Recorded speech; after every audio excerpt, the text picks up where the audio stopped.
Hello and welcome back to our creative discourse. Welcome to my atelier, welcome to Silent Atelier. I have two things that I want to talk about off the bat because that's very important. I don't know if I don't know if this is even a real thing or am I just being too much into a. Well, let me put it this way. Yesterday, you guys mentioned affiliate program. Is it possible that right after you mention it, during the stream, I receive an email from Twitch asking if I want to be a part of this program? I don't know who's responsible for this. Probably one of you, DM7, I'm looking at you because that kind of something that you would be probably powerful enough to do it with your knowledge about the Twitch and so on and so forth. So, but I read some of the conditions that they are part of it. Some of it would include like commercials and so on and so forth, ads, and I don't know. Do we want to go this route? Are we going to be okay with the couple the ads and commercials during the stream? If I'll join that program, I have to double check what other things are involved in this because I'm not, like I said, I didn't till yesterday I didn't even know that it exists. So let me see what's up with that. This was kind of strange that you guys were talking about that, and you just mentioned like I don't know. Maybe they're watching us. I have no idea what happened. So it is possible. It is possible to do it. So I will definitely check it out during the weekend, and I might apply for that program or for that part of the extra. Another option for viewers and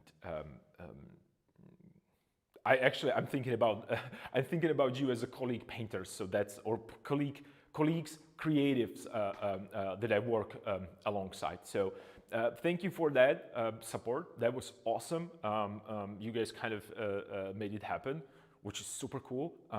But it's not mandatory, anything like that. I haven't read anything about that I have to do it. So, and the reason why all these things happening, because I want to bring just the real kind of a studio setup that what's happening. There was this stream never was intended to move anywhere else, just to be like a, Big Brother is watching you kind of a thing where the camera is in the corner of my studio, or as far as I can put it, so you guys can see what I'm working on, plus my palette, because that's where most of the information is happening anyway. So thank you again. That was awesome. It was a great surprise for me, and I was actually even checking the timestamps. We were talking about that exactly the same time that I received the email from them. So I don't know. Maybe I'm just imagining it, but probably someone is listening to us or doing something that I'm not aware of. So let me check that your messages.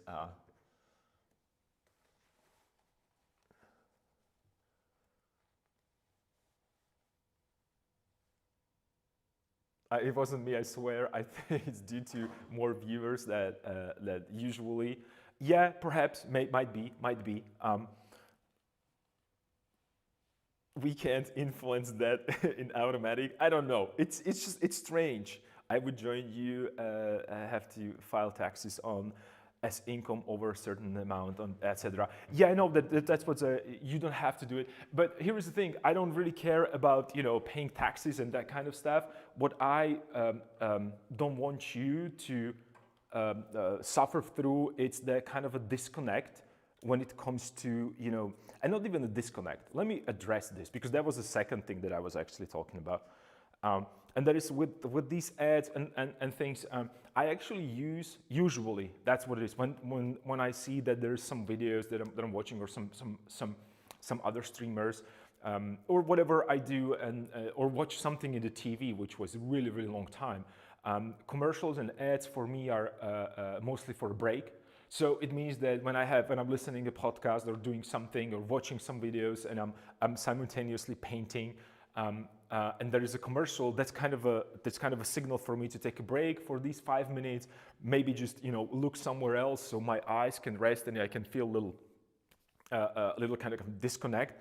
And after these 5 minutes, I can start looking at the painting again. So we could use actually these commercials that they were probably going to be mandatory if I apply for the affiliate thing, to use as the moments when we just brew a tea or get a cup of coffee, maybe walk around, stretch a little bit, take the moment to reflect on the painting from a distance. So that might be actually beneficial. Maybe we can apply this as some kind of some kind of a helper to us, because something that I don't really like is that when you are invested, we're talking about something, that the ideas are flowing there, you're focused on your work, and then suddenly you have a cut and some random out of nowhere product is being displayed that kind of breaks that continuity. And it always bothered me, and not necessarily it bothered me, but I felt that that's the moment when people are getting disconnected. And since we have the problem with being focused for a longer period of time on one specific particular thing, that might kind of get in the way of what we're trying to together achieve here, having that kind of atelier experience. I'm sorry, I'm just that was a happy coincidence. Yeah, I still don't believe it. Something is, and I agree with the Tolkien. Princess says you have a great point. I could use to take a break. So it's up to us. This is really, like we mentioned the last time, this is really a small channel, and it's really more like a niche part of a Twitch that barely exists. I don't even know. I haven't seen this before. No one kind of wanted to do this. So it's up to us to do whatever we want, and this is not an issue. So I think that we can implement and use these ads as an advantage. I think it could be kind of a cool thing. We can put that affiliate on. That being said, there's not going to be, and I've never planned this. I don't want to do any paywalls and anything like that for some extra content. I want to keep it the same way. So if we decided to go that way, there should be no problem. I hope that I'm not going to be bound in the future to do some other kind of behind the paywall stuff. So that's that. I wanted to share that information with you because it was a surprise for me. I'll just go through it during the week if I'll have time to look into all the conditions. And then we can decide what to do next. But most importantly, thank you for actually participating and being part of this experience. Whether or not it has to do anything with that affiliate situation, let's call it coincidence. Universe wanted to just that was a tangent. We were talking about tangents. That perhaps that was a tangent when all the things were pointing to one thing, and our collective brain power or hive mind or whatever they like to refer to this, somehow it's just kind of connected that. So I appreciate it. It makes me very happy, and I hope that you will take as much as you possibly can from these streams or the videos that are on YouTube, VODs or VOD.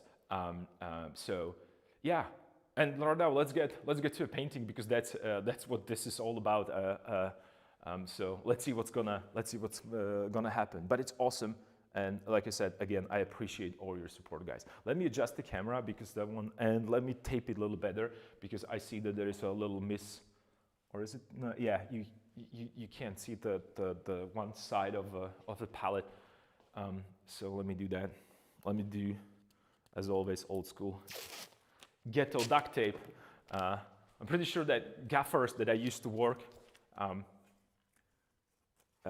in LA in these productions would be kind of like, dude, like all the information, all the things that we will talk about when you are taping things and they have specific marks and so on and so forth, they would be like, dude, you're going against everything that we talk about with that one piece of tape that can peel off anytime. So let me just adjust this a little bit so you have a kind of a good view. And you can see what's happening on the palette. Cool, so we're there. I want to see the full range of a color, so you don't have a feeling that I'm picking up the pigments from somewhere behind. You know, like there's like maybe a little extension of the palette, or maybe here rather, right? Because you could see this part. I should be a little clever with that because I was showing here and I didn't realize that you can still see it on the main camera. So, that's that. I'm excited for what's going to happen. Also for you, DM7, I will definitely make sure that the schedules are not going to intervene with your stuff since you want to see it. I don't know if it's going to be something like a demo. 100% that I'm going to call him on camera if I'll be able to stream directly, because these guys are kind of involved in my work, not necessarily because they have to, but because we're friends and you know we're exchanging these information, ideas, and so on and so forth. Since you were doom scrolling on Ilya's Instagram, there are other two great painters that are definitely going to show up on the channel as well. Hopefully, I will be able to get together with them. They are not necessarily directly my classmates. They are higher. Ilya Zorkin and another guy, a great painter, Ivan Loginov, and the third one, Alexei Perepelkin. These are all students that they actually, Zorkin and Loginov, they were in the 5th year when I was in the 1st year. So they're kind of 4 years older. So we were not necessarily classmates, but we're kind of the same generation of painters. We have the same age, or similar age. I'm the oldest from them all. So these guys are going to show up hopefully as well. If not directly with their own work, and I'll be able to maybe show them their studios and do like maybe quick interviews with them for you, and maybe we talk about a little bit of composition and stuff. You will definitely be able to see them talking about my painting and giving me these pointers, and we will exchange the ideas. So, and they are very like hands-on, so they might just do something on the palette and maybe show somewhere in the corner of a canvas what they mean, because that's that kind of a in the atelier, and also when I'm around my students, they're actually in the studio. When they have their own drawings, for instance, we always have like a little space that. First of all, I like to have always their name there, so I don't mispronounce anybody's name, because it happens, and especially when you work with a bunch of international students from different countries. So we do like a little small diagrams, and that's usually what's happening when we also during the painting. So, or we have a little small like a sketch, a piece of a canvas ready. So. There are going to be a small demos and stuff like that, so it would be kind of cool. That would be the best day ever.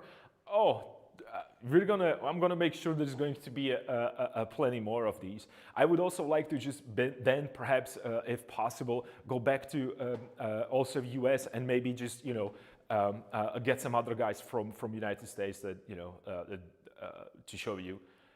Maybe my old school in LA, and see what's up there and how they're doing.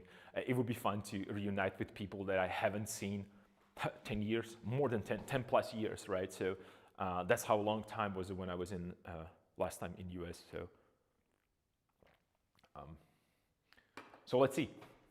All right, so I hope that meanwhile my standard rants about like random things from the personal life. I hope that you had time to prepare your stuff, get into that creative setup mindset, and we can just just really go and continue painting.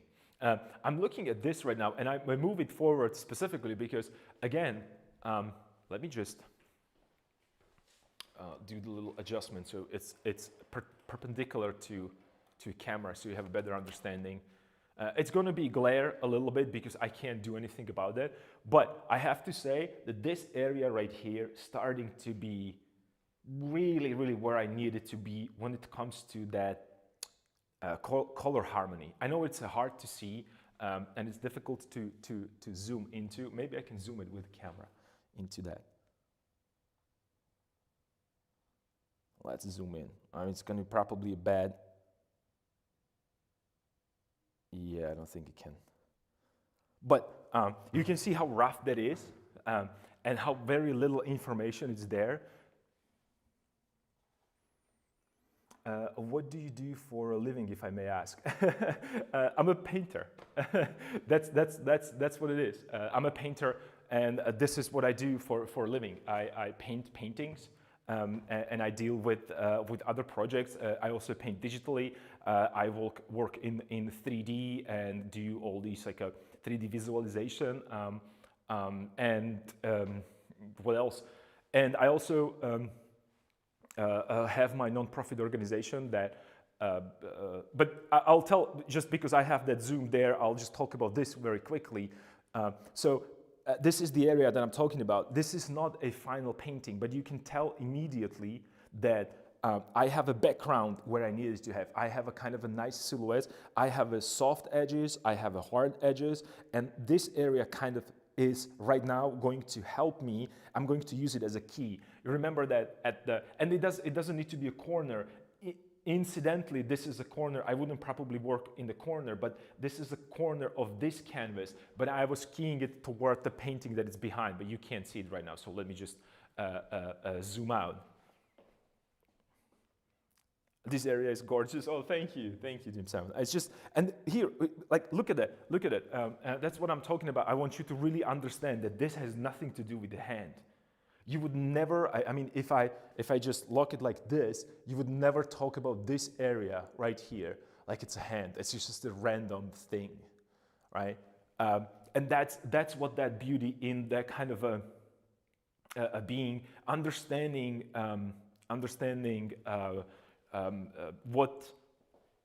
how far you can push oil, and how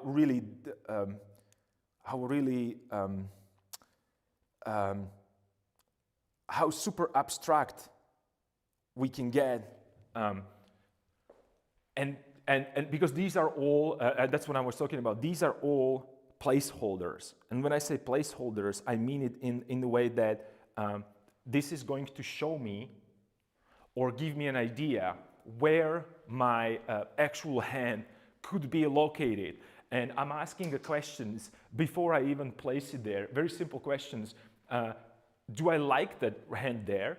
Is it going to work compositionally before any other concrete or any other, how would I put this? Before any other effort is going to be put into continuing. Because you remember, I've been painting this on and on for almost a half a year, maybe even longer. Half a year for these paintings, but preparation was another half a year. So like in total, it's a year. It's a body of work, or the one painting took 1 year in total. But what I'm trying to say is that I'm moving these things at the moment that I don't like them, right? I still keep the same composition. I'm still in the same realm of working with this as a one unit, right? And that's why it's easier for me just really quickly. I don't need to be exact. Ideally, you can really hit the pigment and the color immediately off the bat. That's preferable method, because that's gonna improve time management, right? Because I just placed a random mark, which is a correct value, but it has no correct saturation, chroma, and it has no correct hue, right? So I will have to repaint this. Also, it does not have an exact shape of a hand, right? So I'm skipping all these accuracy things for sake of a flow of ideas, right? When I'm flowing and I really want to be loose with the things, I can't go with a specific position for a hand, because that kind of limits or put the boundaries on that flow. I want to experiment with every possible shape, and perhaps today or right now I wanted to make it as a hand, but tomorrow it could actually be something else, right? It does not really matter to me at that point. So I'm sacrificing certain things for and this is a different from person to person. So you might have a different approach. It doesn't matter, or different order of executing things. It does not matter. That's not as important, because I know that for me as a I don't know, like a mid-journey painter, let's say a couple years ago, like 5-6 years ago, for me, if I haven't had well, let me rephrase that. I was always starting with the portrait. Portrait was like my a safety net. So I placed the portrait, and from the portrait, then I did everything else. And I was not willing to move a portrait. And it was really kind of too restrictive,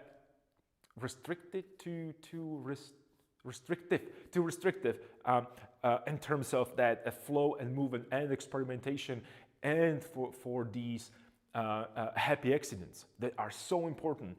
And so I understood that the happy accidents are not just going to, and a good example would be right now that affiliate program, kind of somehow just working on this, and you being here and mentioning it, we created that happy accident together by being present, right? And that's the idea that I talk about, that I come to studio every day at 8, because I don't know, maybe these happy accidents are already here, and I'm not here in the studio. So yeah, that's kind of another thing that helped me to stop procrastinating, right?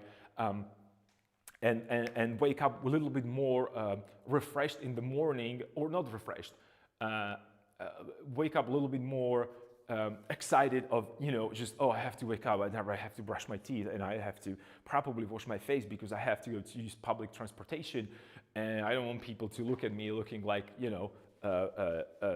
like I'm a swamp thing, right? So I have to put a little effort, and in that effort, it means that I'm just a little bit more excited to be in the studio, because probably these happy accidents are already waiting. No, well, they are not waiting, but I'm trying to trick my brain this way. And you remember I talked about, so you prioritize value over saturation color, then fix it afterwards, something like that. Yes. And hear me out. Why do I prioritize? I prioritize shape. And in order to see the shape properly, I'm going more for a value approach, because in that case, I don't need to think about like hundreds of combinations of hue, because values are a separate thing. Value exists on its own. It's like these are like how would I put this? These are like layers that I'm thinking about in the Photoshop, let's say, or I don't know, like a pyramid of hierarchy. I can always assign, not always, it's easier, and this is for my eye and for my brain, and some people are better with color and go directly to a color. My brain and the cones in my eyes, and based on the science, because I'm a male, I have a lesser of these parts in my eye, that the receptors that are and I don't know, this is early stage of science. I don't know how verified these informations are, but female is capable of seeing more color, and we are more, and males are a little bit more towards value. So it's easier for me to see a value than the color. Actually, color, it's a labor for me. That means that I'm looking on values, and I'm trying to put the color into value, or hue into values, right? Because when I think about the pigment, you remember I prioritize certain things, not prioritize. In my head, this cadmium red, it's not a red color. It's a red hue with a mid-value saturation, and it's also opaque. So these are the things that I'm thinking about when I'm looking at this pigment. I'm not looking at that as, oh, I see something red, I need the red pigment. You can start with that. And then as you progress, you will find out that, oh, some things simply doesn't work only thinking about Some compositions are not going to work just simply thinking about the color. So you're going to start investigate like what would be the problem, and you go, oh, it might be a value issue. And then you'll be like, oh, okay, I checked the value, I checked the color. Right now, maybe I can start varying transparency and opacity, right? And if I want something transparent, well, I'm probably not going to go into a cadmium red. I would probably go something into quinacridone, or before I used a alizarin crimson, right? But then I will have to think, okay, it's a higher saturation. It's not a higher saturation, it's not only that it's transparent, but it's also darker. That means that I have to lighten it. So I have to find the pigment that is making it lighter, and then it cannot be white, because if I'm looking for something transparent, it cannot be a titanium white, because if I start introducing titanium white into my transparent alizarin crimson, I'm going to make it not transparent. And if you go into your shadows with that kind of a pigment, people refer to this as something that is muddy. There is no such a thing as a muddy color. There is no such a thing. The mud, it's because of the surrounding colors, right? And the technical narrative that you are applying to your pigments, it's another problem, right? So there is no such a thing as a muddy color. And if someone is telling you that you have a muddy colors, he or she, they have no idea what they're talking about. Or they don't want to disclose this information for you because they don't think that you're ready for that amount of information. I'm trying to give you all the information, and you choose the one that it's beneficial for you. And if you have more, I really want you to add more and more. I look forward to seeing you paint a face. I'm learning to paint portraits. Okay, yeah, maybe on the Bad Painting Friday, we can set up some portrait and do some master study. Again, something with like random colors and random whatever stuff. Pick up some cool portrait, maybe even something more, not necessarily as always traditional. Maybe we can get inspired from something a little bit more contemporary, and create some kind of a cool portrait. In that kind of because it's a Bad Painting Friday, there's going to be exploration, so there's going to be random brushstrokes and random ideas. So we can do that, but it's all depends on because I'm like you guys know, I'm in the kind of a time a roller coaster right now, so I can't promise that. For me, I prioritize chroma first, because if I go higher or lower, I lose chroma and key in it from there, and use darkest value and lightest value to judge properly. I guess it depends on what I'm painting, but I'm more color oriented. Yeah, and that's see, and this is when I feel that. Or this was kind of a main impulse to start talk about these things with other painters, because I have my experience that we have tonalists, and then we have colorists, and they just gonna hate on each other to the point that it's just there's no conversation with them. And when you look at Rembrandt, he's both. He's tonalist and a colorist before colorists even existed, right? And the reason why I'm saying that he's a colorist, because when you observe his paintings, he's turning form, and not only by using value, but also using a temperature. That means that's the principle of a colorist, right?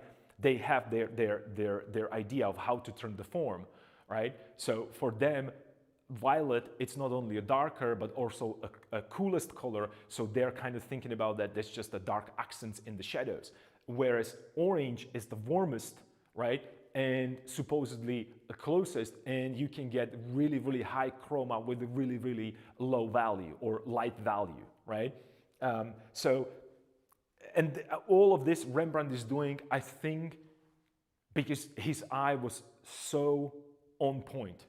So on point. He figured it out. No one could ever understand what he's doing, and I think this is the reason why he was so far ahead.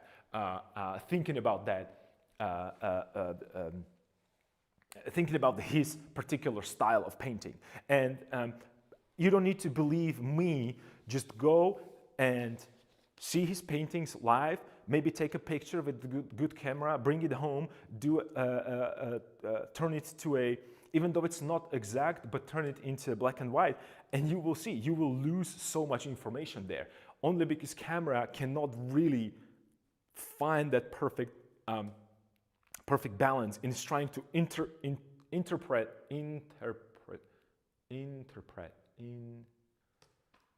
interpretation.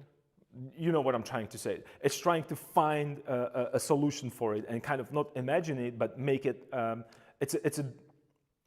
Right now it's digital. Most of the cameras are digital, right? So there's a digital processing and color enhancement and yada yada yada, that kind of a stuff going on there. So, but when you looking at his paintings, I see that when I squint, I see one continuous value, but he's shifting between saturations and warm and cool. It means between hues, and he goes through. Let's say he starts with, he's always, when you look at his brushstroke, he always he never has two things next to each other, because that's kind of a similar thing. So he has a shape of, let's say, high saturation or high chroma, warm light value. And next to it is a high saturation, same value, but cooler version of that hue, right? So that's what he's wearing. So when you're looking at it from a distance, it's one continuous big shape, but as you get closer, you're starting to pick up on these differences with your eyes, because they're not kind of, they don't merge together. As you get closer, you get more detail, more definition. You're going from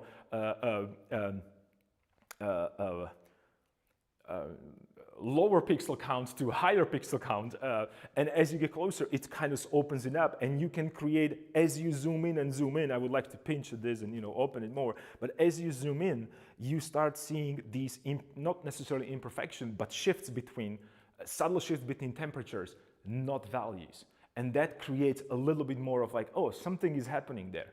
It's not necessarily shifting the value. That means the form is not shifting, but there is a slight extra information there. It's really Rembrandt. It's the man when it comes to this. Hey, Premium Biscuits, morning to you as well. Except this is lunchtime for us here. I wish to have access to modern pigments. I'd be so curious how he does it. Me too. And maybe, and here's the thing. Maybe because of that limitation of a pigment, he had to figure it out a creative way how to solve the problem. Maybe, I don't know. Because you can see how later in his life, he also, and you can see like later in his life, he really went to a limited palette, which was black, ochre, red, and white. I assuming that he had zero money to buy expensive pigments, right? So he went into, okay, I don't have that much money. I have to start punching other things, textures. I have to experiment with the brush strokes and so on and so forth. So I think that limitation in some way pushed him to do something that, it pushed him to really exhaust the possibility of every single pile of paint that he had. That's what I think, because it happens to all of us. Remember, I was showing you that really, really bad easel. At bad easel, it's not because I thought of the perfect design. This was a scrap wood that I had, and this was where I needed to place the canvas somewhere. So I saw the wood, and I was like, okay, let's just put it together. It was not planned, nothing. I know that I need T so it stands, and I need some cross beams to put it together. That's it. It's wobbly, it's really bad to paint on, but it served the purpose. It gave you that time to actually practice and work on painting, rather than just looking for the excuses. Because that's something that I suffer from. Oh man, how many excuses do I have not to do things? You don't even know. I should probably receive the official Guinness record certificate that I am the master of finding excuses of how not to do things.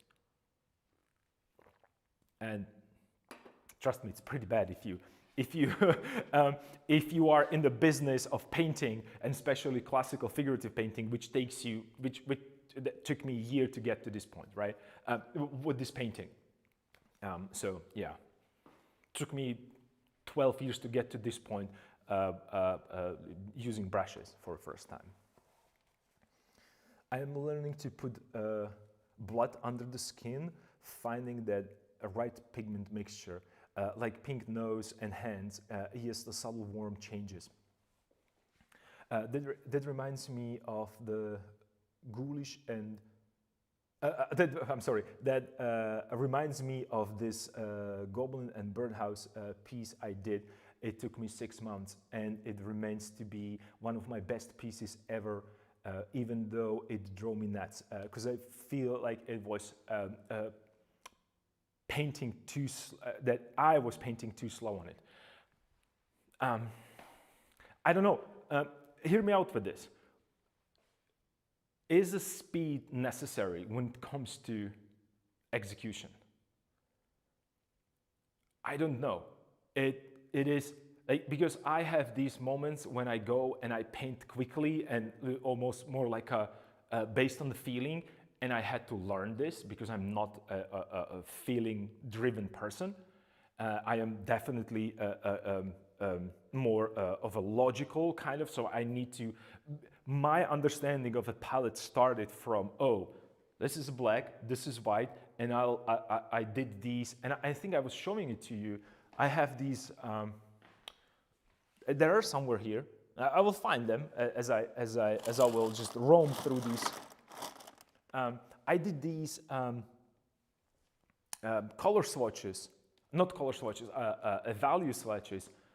It is somewhere here. I don't know where it is, probably. Maybe I threw it away, actually, because I was annoyed by that, looking at it all the time. Let me see. Yeah, I might have thrown it away. Yeah. Anyway, it's just a regular value swatch or color swatch, if you want to. And what do you mind? Let me demonstrate. Actually, you see the palette. Let me just maybe make the palette a little bigger, so you know what I'm talking about, and then we can. Boom. We're here. So when I was talking about, and ideally when you practice your scales, like on the piano, let's say, I use palette knife because I can clean it and wipe it off absolutely clean, so I'm not polluting my colors. And I would start, and let's just, see, here we have that white that I was talking about, which was, again, frozen during the evening because it's really cold here. But you can see, even when I squeezed it on the palette, it has a lot of medium in it. It's really slippery. This is really, look how soft this is. I mean, this kind of glides away. It's a different consistency in these pigments. They prefer to use these ones. I don't know why. I prefer thicker, more heavier, paste-like, and this is more, this is very, very soft. So always make sure that you have a clean palette as well. And there are two options how to approach this. Let me just grab my,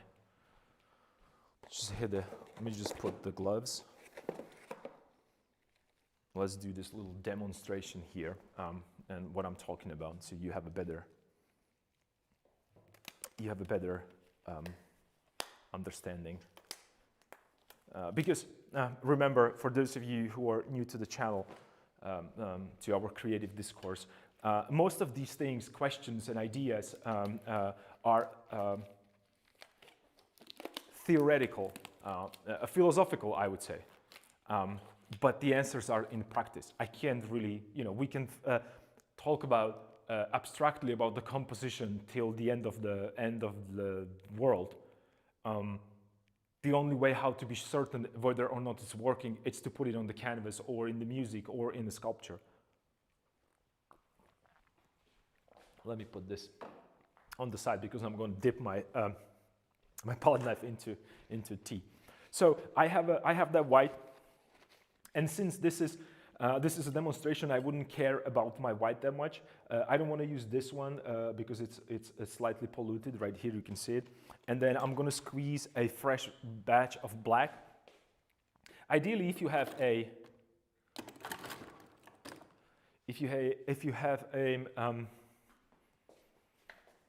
glass palette, it's easier to clean it up. So I'm not worried that much to show you this very quickly. I would think about this as a, and this is something that I have to say Ron Lemon taught me. Yeah, kudos to him for that. So, and the idea was that you have a pure white, you have a pure black. Can you hit the value right in between them? Oh man, it sounds pretty easy. It's not that easy. And this is like, look how like I can, this is very liquidy. So I'm looking at this right now, and I'm thinking, and I'm asking myself, is this midpoint between this absolute white and this absolute black? And the answer is obviously no, it has to go darker. How much darker? This much? See how it's like going back and forth? So it's a weird consistency of a pigment. Like it just kind of splashes around. That's how thin it is. Right? And then I would ask, well, is this midpoint? Well, perhaps it is. I don't know, maybe. And since I don't want to, I don't want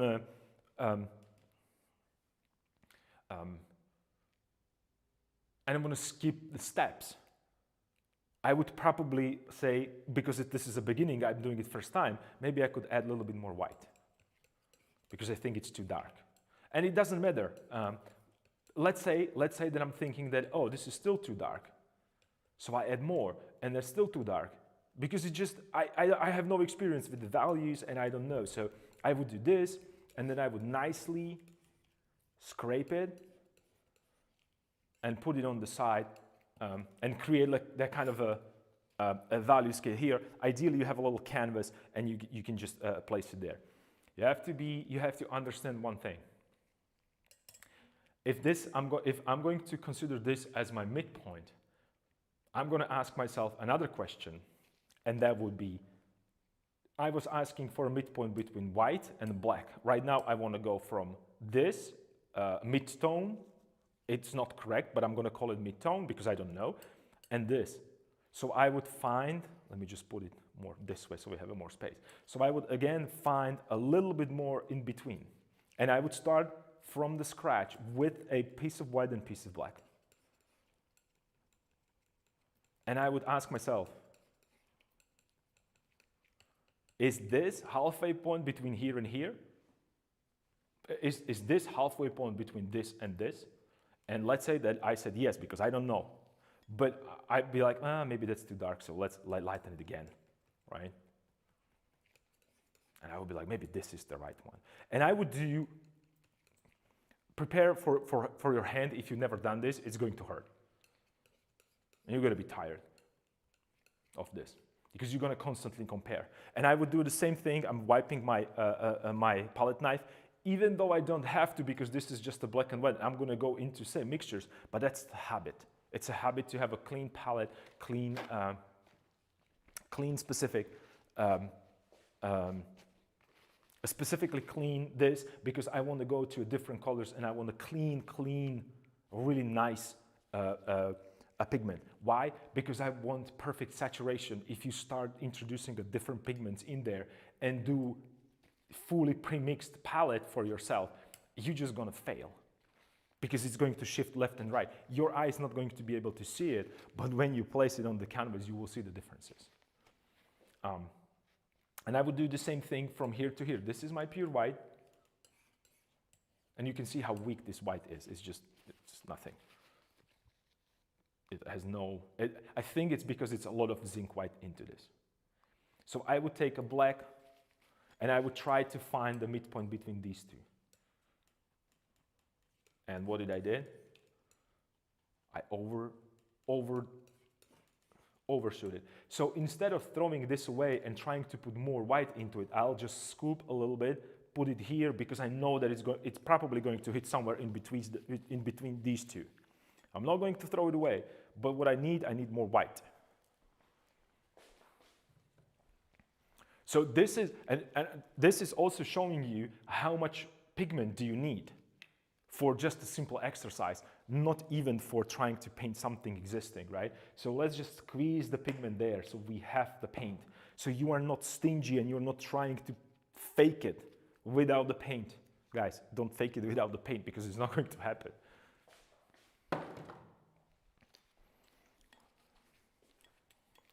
So I would ask myself, how much white do I need into this? Maybe this one. Still not enough. More. Because that's not halfway point. I'm looking at this. How do I know that it's not halfway point? Well, good question. I'll just place it right next to it. These are exactly almost the same values. Please do not judge the color if you're not sure from a distance. Place it next to it, right? So if I have a canvas, let me just grab a canvas.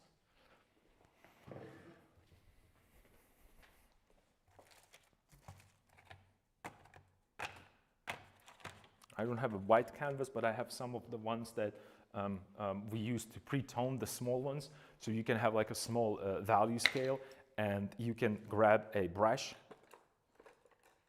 right?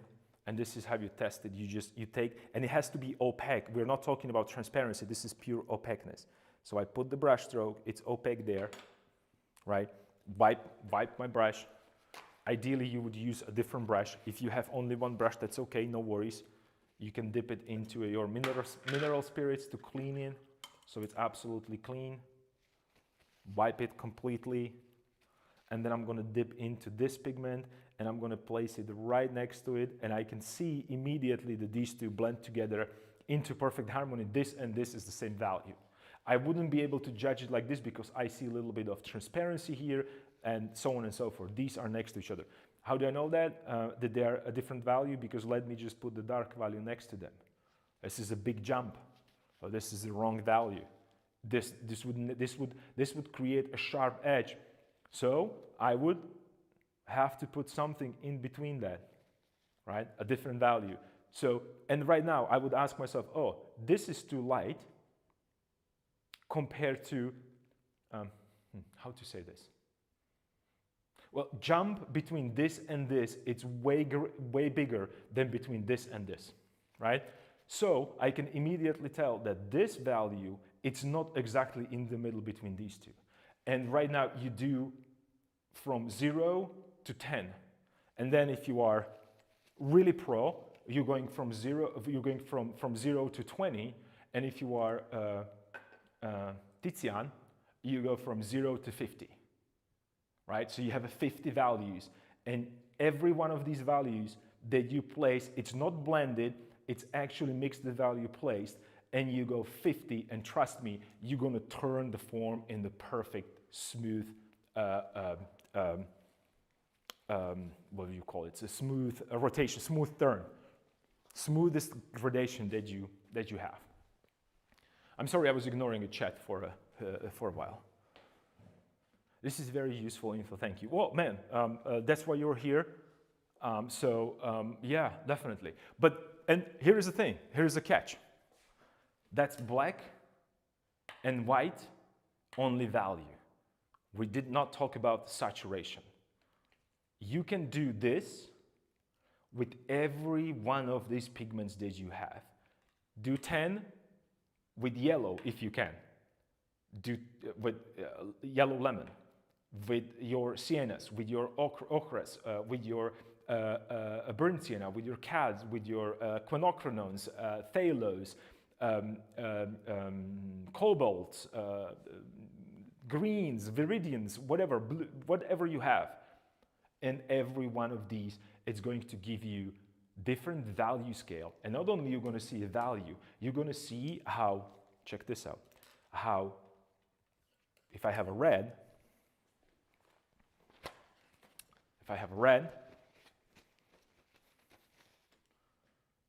and if I have a white on this side, the value scale that I'm working with here with black, because black is pretty dark, it's going to be significantly different.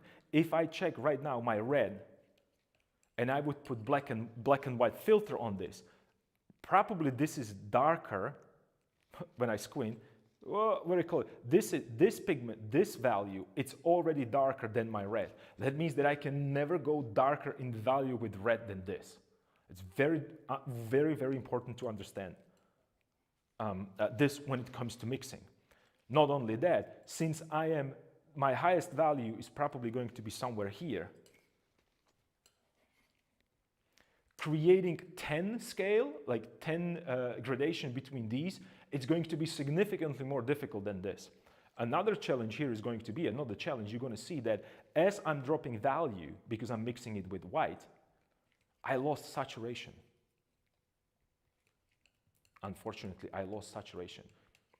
This is lower value, lower saturation. So I have to also understand that if I want something that is really, really high saturated red in this value, I either have to start introducing some other pigments, because let's say that this yellow, Indian yellow for me, it's not yellow. This is the saturation adage to my mixture. Because I have a right value, I need to bunch the saturation. I can start introducing little by little with this into this. It's going to change the hue, it's inevitable. But your bravura or your understanding and fine-tuning your eyes, you could quickly start adding just the touches to punch up the saturation without actually destroying that much of a difference between these two hues. So you would add a little bit more white, but you are adding bit of white and bit of transparent yellow to make it a little bit more saturated. So right now this is slightly more saturated.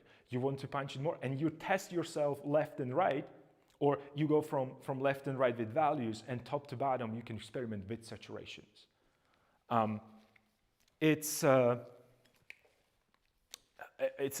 These are the scales for a painter. When you think about what we study when you play guitar, you have your chords that you have to know when you play on the guitar. And you have to know them morning, evening, whenever you grab the guitar and they tell you this chord, and this chord together with this rhythm, and you should be able to play it on any guitar, right? Because it's the same thing. It's your muscle memory. It's where the finger is supposed to be and what the other hand's supposed to do. Same goes for a palette. These are your chords. The more you practice this, this is extremely boring. So what we do, we try to practice and work with still lifes, because you can put it, you can set it there, and you can work on it forever to find out what's happening with these pigments. Easier way than doing this, or cheaper, you have your pencil and paper, and you do same thing with the pencil and paper by transparency. So, and you can go into so many other things, and then it could look like, and this is demonstration that I saved, and I showed this multiple times on screen. This is a demonstration that did actually similar ideas, but this is a tonalist approach. This is a demonstration that did Karl Dobsky for me. So you can see the same thing. He has black and white, he has red and white, streaks and in-betweens. And you can create a quick imaginary portrait just by using these two pigments. Or three, actually, because yellow ochre, I'm sorry. So this is a limited palette with a picture. So I saved it because I liked it. So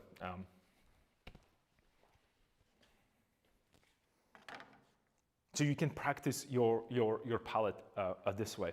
This is something. This is very simple idea, difficult to execute, extremely difficult to execute. When this, on Rembrandt's level, trust me, it's very difficult. It's not impossible because he did it, but it's extremely difficult, and only very few fortunate are capable of doing this. It's a cool palette. Yeah, yeah, yeah. It's a pretty cool palette. I like it very, very much.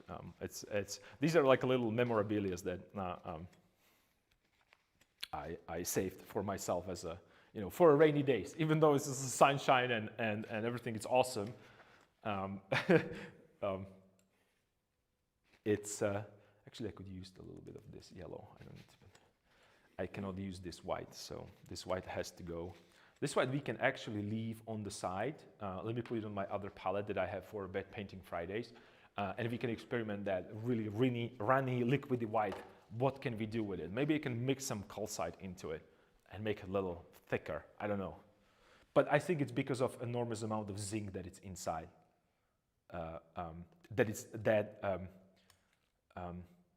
Because it's not as strong as, let's say, the other brands that I use. That running liquidy would annoy me? Perhaps.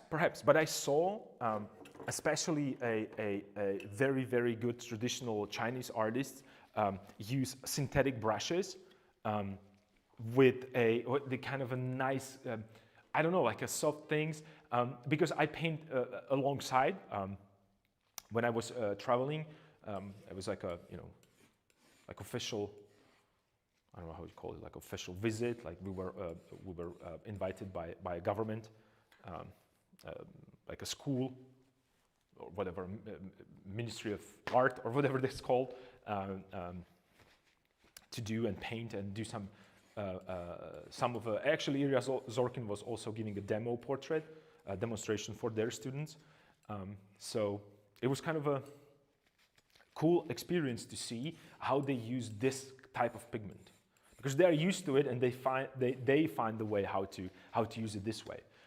We are used to slightly different, and that's what I said. When the moment that you hear or see someone telling you that you need this particular pigment, this particular brush, and this particular medium to create a portrait, that person is immediately either lying to you, or they don't know what you're talking about, or they're trying to sell you a pigment. These are only three options. Or a fourth one, they are willingly trying to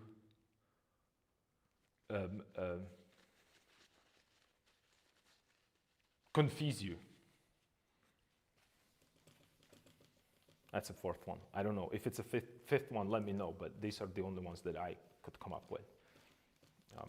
And that being said, I have the pigments that I like. I have a brands that I prefer. They're going to be different than yours, 100%. But trust me, we can do we can have the same results using completely different palettes, using completely different,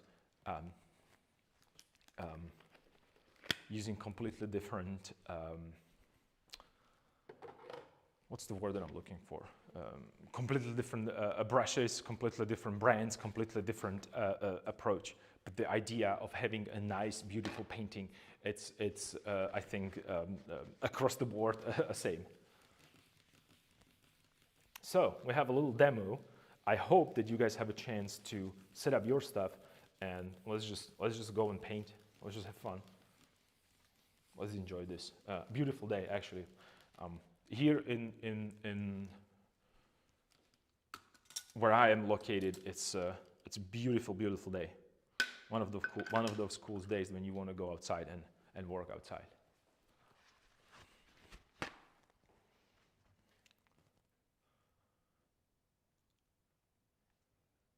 That's why I didn't like Rembrandt. I find it to be too thin, too oily. You mean the Rembrandt brand? Yeah. I like it. I like it on the stiff side. You can always thin it down. Not another way. Well, not as easy, at least. Yeah, everyone has their own preference. Yeah. Everyone has its own preference. So for me, it's difficult to achieve the textures that I'm looking for with this kind of a pigment. But let me show you a trick, actually. We can actually do it tomorrow, even live. I can put that white pigment on the paper towel, or ideally on a newsprint, and it's going to really, really push all the additives that they are absorbent, or they like to absorb into a into that paper towel or that. Just a quick demonstration so you can see it. Probably that, I don't know what would be a good color. I think you can try like you put it on the paper towel. Ideally, you want to put it on the newsprint. Don't spread it around because then you won't be able to use it. So you leave it like in the pile, like so, right? And it's slowly the paper towel is going to kind of absorb all the moisture that is inside, but all the oils that is inside is going to be in the napkin after a couple hours. Yeah, ideally overnight with some pigments. Some pigments overnight are going to dry. So we did the experiment. I don't know if this is going to work. I don't know how this pigment works because I haven't tried this. But I was showing you that Rembrandt a portrait that we did. Where did I put it? I threw it somewhere and I don't know where did I put it. Where you can nicely see the ring of medium around. So it's a similar idea to make a runnier pigment a little bit more on that side of having fun. I'm trying to point it out. This is the pigment that I'm going to talk about, and when I put it closer, I hope that you can see the little. You see the little ring right there around. So that's a pigment, and as it was kind of the oils. It's like an oily stain that you have when you are not careful in a restaurant, right? And also the reason why I liked it is because of the textures that it can create. I'm hitting a microphone. I'm sorry. Just a second.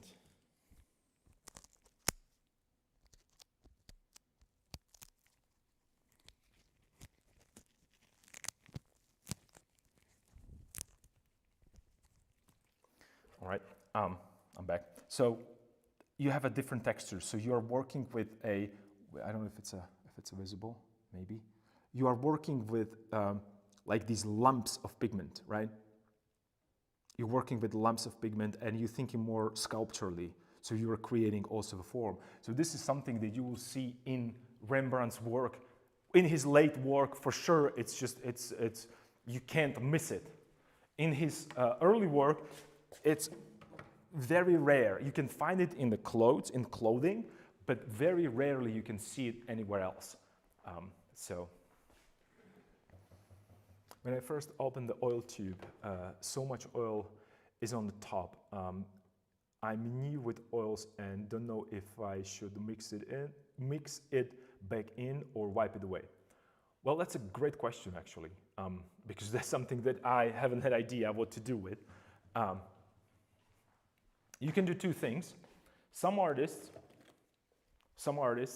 prevent this because usually when you get a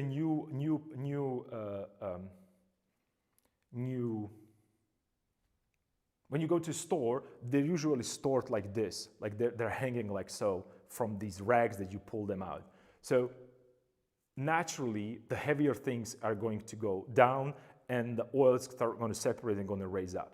So what you can do, you can just push back on that as much as you can to push the pigment on the top and oil up, and then you could start actually squeezing more pigment and less oil. Other thing is, I don't know how far and how often do you use the pigments. That oil is there, and the lesser oil in your tubes, faster it's going to dry. Well, it's not going to dry because it's closed, there is no oxidization, but the less, let me rephrase that, the less oil that you have in your pigments, the thicker the paint is going to be. You have a different mediums that you can introduce to your pigments, even if they are very runny, right? So we can do another experiment. So I have something that they refer to as a Velasquez medium, but it's the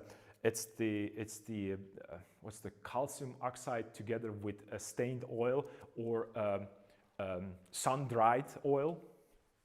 Sun-dried oil is something.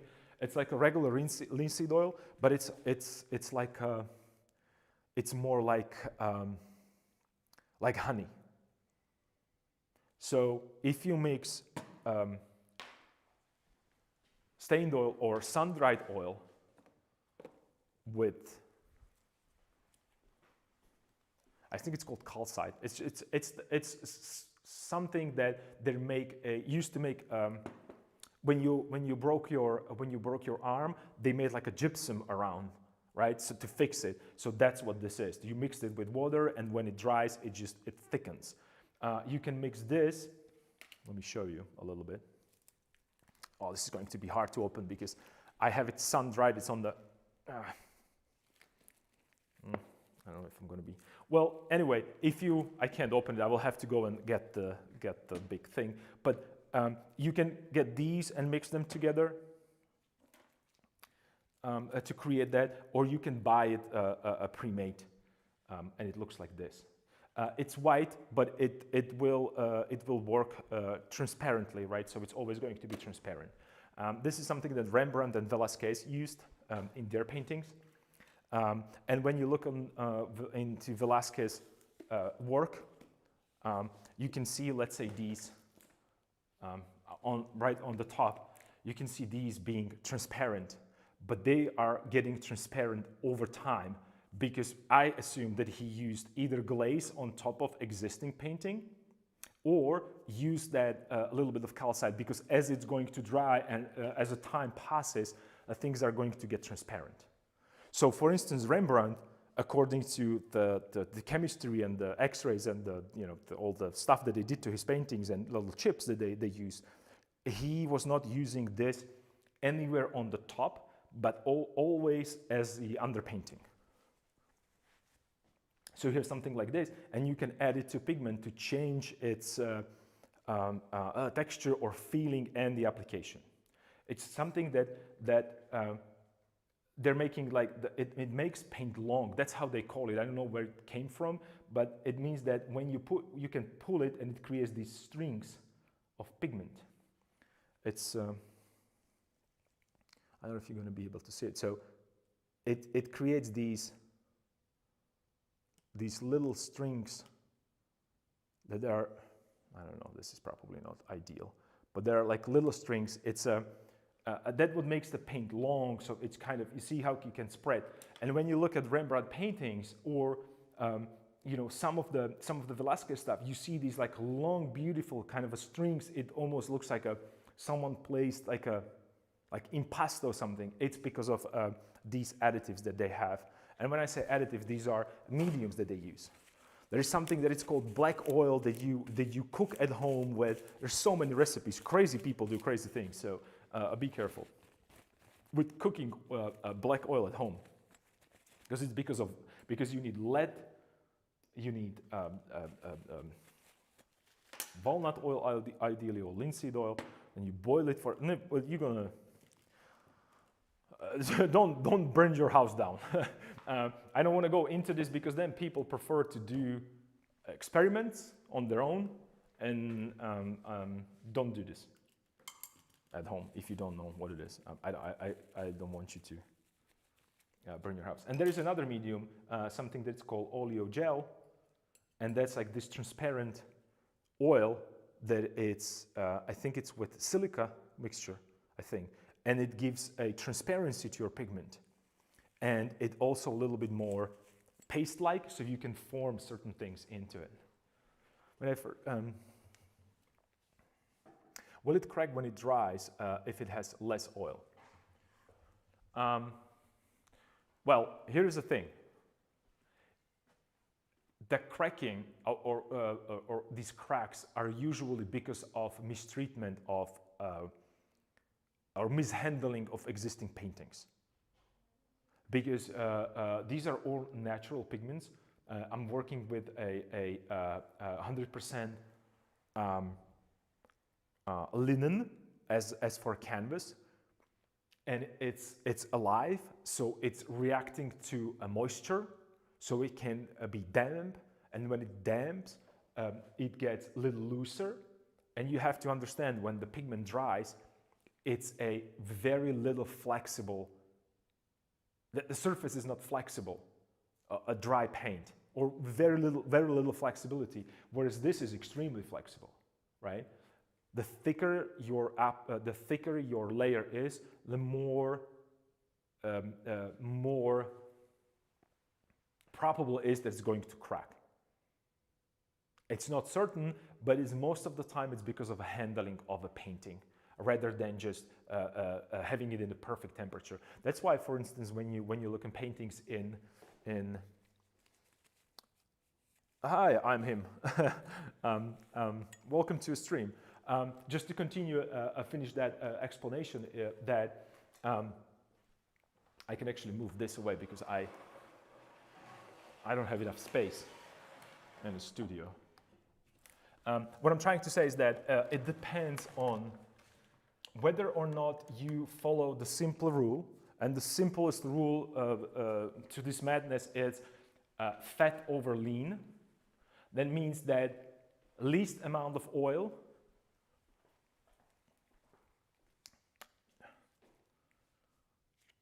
So let me do this.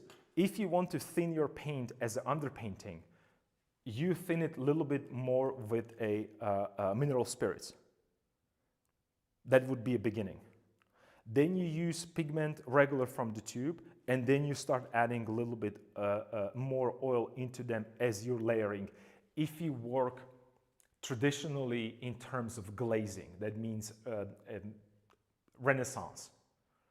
Today, we don't do it that much. The glazing and these processes are not necessarily that important for us anymore because we have a strong chemical pigments like cadmiums, quinochronos, and all kinds of other, like phthalo. Phthalo is such a potent pigment that, like I said a million times here, if I look at a phthalo, I'm going to cover, phthalo is going to be everywhere. It's going to come with me at home. That's how potent that pigment is. And I saw this in action. I trailed after students that they had phthalo on their clothes or on the shoes because they stepped into it, unfortunately. You can trail the people because phthalo, it's not gonna, it's just the little tiny dot is going to pollute whole your palette. That's why I don't use phthalos because they're extremely potent. That's just, it's crazy how potent they are. So it does not necessarily mean that it cracks because it has less oil.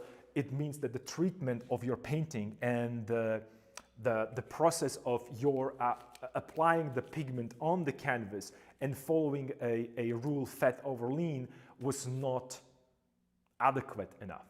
Also, we have these booby traps in the pigments. The big one and the scariest one, it's a zinc white. No one wants to use zinc white anymore because it's unstable pigment. And no matter what you did, no matter how great of a painter technician you are, so you understand the layers and all the technical stuff, simply the zinc white does not bind with anything and naturally just, it's not cracking, it's just peeling away. No matter what you do, the surface, it's prone to peel away, so no one wants to use it. The moment you mix it into another pigments, the pure zinc white, it's going to affect another pigments as well, so they're not going to be binding as much. I would recommend you to get something, do a little research, but there are old books, and I have some of the cool ones, and it's called like a Artist Handbook. So do a little research, and Artist Handbook, it's basically, and this is old one because this is 18th century, so they don't really talk about cadmiums and zincs, but these are like information about tubes and all the technicalities, how to approach through hundreds of years of experience of painters. So there are these artist handbooks that they talk about pigments and a different naming and understanding what actually is written on the tube. So when you're buying your titanium white, like this one that I have, I'm not going to name the brands because that's not important. It's written that it's a titanium white. You can see it right here, titanium white. But when you read the pigments, it says, oops, let me zoom into it. Probably not going to be able to see it well, but it says PW6, PW4. If you go and Google and search on the internet, you will find that PW6 means pigment white titanium, PW4 means pigment white zinc, or the other way around. I can't remember exactly, right? And every pigment that you buy should have written and disclose the additives. That means what kind of oil is inside. You shouldn't mix the pigments that have walnut oil as a mixture to pigments with the linseed oil, because they have a different drying times. Or stand oil, right? Because there are pigments that have stand oil, there are pigments that have linseed oil, there are pigments that have walnut oil as an additive, right? Or as a vehicle, as they say, because that's something that you mix your earth, actually, because these are the earth tones, are calling earth tones, not because they look like earth, because that's actually earth mixed with oil. Oil is not vehicle, oil is a binder. Oil is responsible for the fact that the pigment that you have, it's sticky and it sticks, and when it dries, it's so sticky that it does not peel away. Cool book. Yeah, you can. I mean, this is I think whatever edition this is. It was actually it was a gift from my friend.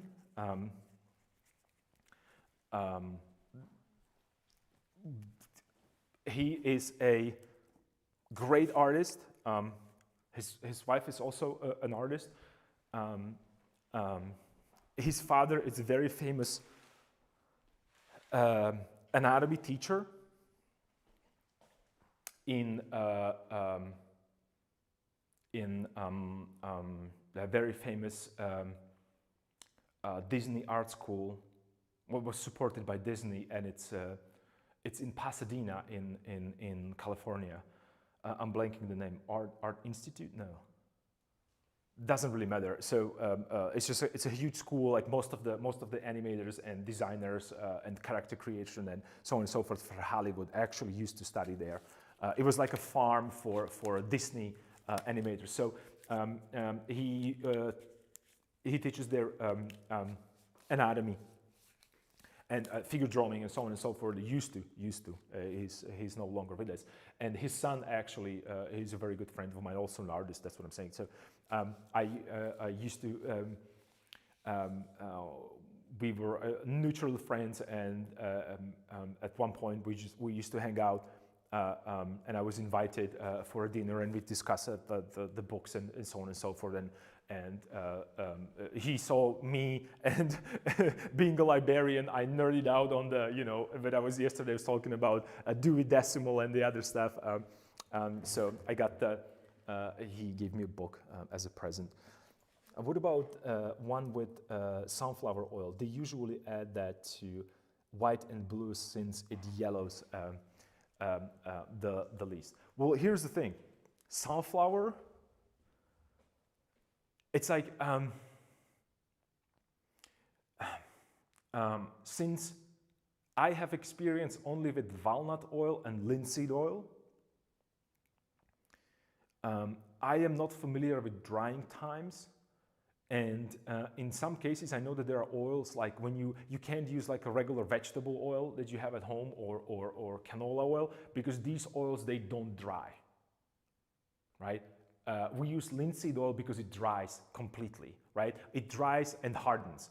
I think like a vegetable oil, it's never going to dry fully. So it's always going to be semi-liquidy. So the paint and pigment wouldn't ever get into a stage of absolute, the full oxidation. Please, these information, I'm not a chemist. There is a site that I always refer to, because these people really know what they're doing. They're chemists and they know what they're doing, and that's Natural Pigments. You can send them an email. You can give them a call. They are located, I believe, in Irvine. It doesn't really matter, California. It's a United States company. You can give them a call. They're awesome. They try to respond as soon as possible, get back to you. Guy that it runs that place, it's a chemist. He did a couple lectures at the university where I used to study.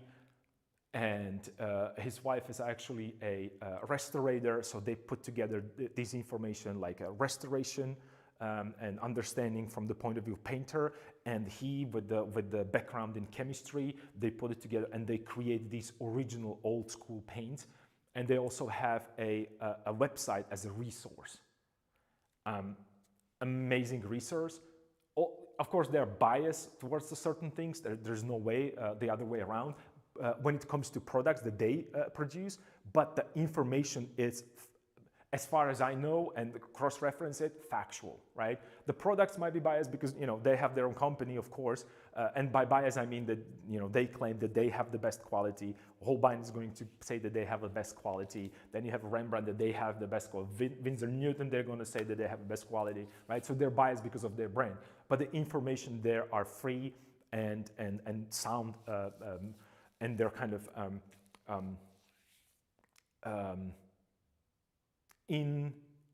they're kind of, how would I put this? Based on my own experience, I think that they are right also from point of view of the painters. So, yeah. Sorry about that. Sunflower oil wouldn't be good for. Oops, I must correct myself. I meant safflower oil. Okay, all right. Well, that's what I was saying, because sunflower. I think that that's just that would never dry. Safflower, it's just a different drying times.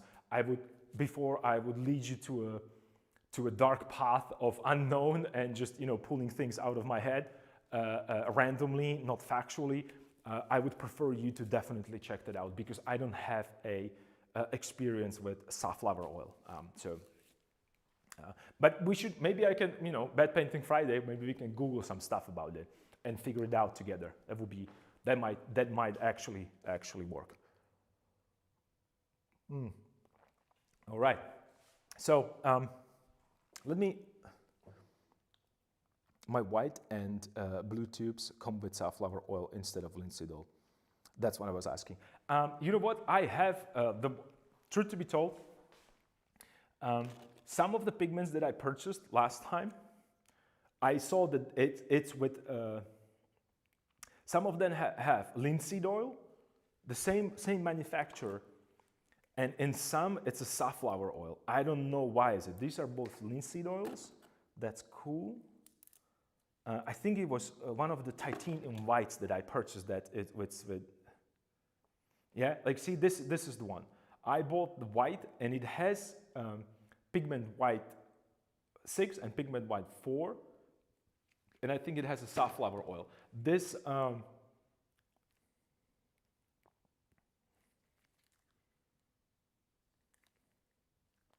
and this one doesn't say. So this is what I'm trying to avoid you to do. I wouldn't purchase a pigment, this is just an experiment. I wouldn't purchase a pigment that does not have any information on the tube. I don't think that safflower oil mixing with linseed oil with walnut oil should be that big of a deal when you're painting it, but over time, that might be an issue in terms of, because some areas are going to yellow a little bit more, and walnut oil is not going to be yellow as much. Against that safflower, I have no idea. So I don't know. It's not ideal. It's not ideal.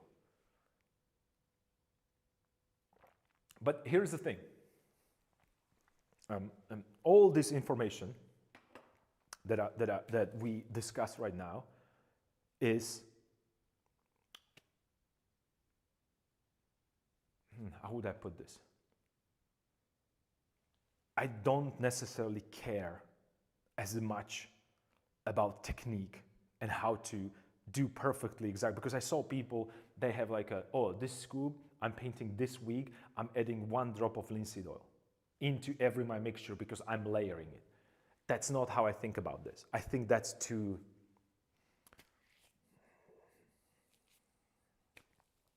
Let me put it this way. I'm doing everything by the book when it comes to final pieces, just because I want them to last as long as possible. But I wouldn't necessarily, let me put it this way. One more time, rephrasing it, because this is kind of it's a longer, complicated thought, and I want to get it right. When I'm exploring and having fun, and let's say that our bed painting Fridays, where we're throwing whatever mixed media we have there, that's the time for experiment. That's where I do not think about the drying times and whether it's safflower or linseed. That's just let's see what's going to happen. And let's see how we can manipulate and work with the pigments. And it's always something else. Because I want to see the result. I have paintings that I have here that are on the wood that have 10, 15 years. I have only one painting that is really, really old. And I have some that were rolled into a small roll and they're not cracking. Right? So it depends on so many other factors. And the other thing is that this is a joke that we had, or the way how we were kind of easing up the problems with techniques and cracking and proper recipes that we have to follow. Like if I do that, like what the next generation of restorators are going to do? Like let them worry about some stuff, right? So just enjoy a little bit that painting process. Of course, if you have a big commission, don't go willingly into wrong recipes just because you want to prove the point, right? I wouldn't do that. But again, I wouldn't necessarily like really hold my back 100% that, I don't know, you can't use a little bit of, because I know people that they don't use retouch varnish into their paintings, and they use only linseed oil and the pigment. You cannot create a certain textures and certain visual effects with the pigment by using only oil and pigment. How do I know that? Well, they made a chemical analysis of their paintings. There's a glass inside. There is a sand in their paintings. There are eggs inside. There is a saliva when we talk about the Turner, because he used everything that he threw whatever he had on their paintings, on his paintings, because he was concerned with the overall visual expression rather than just being, oh, I cannot do this because restorators prohibited me to do it. I mean, well, yeah, so it's just, it's just the mindset that we have. And I think it comes from that setup of, oh, if you do it bad, you're gonna get a bad grade and you're not going to graduate. You better do what I'm telling you. This is not that situation. This is just exploring and having fun and be free.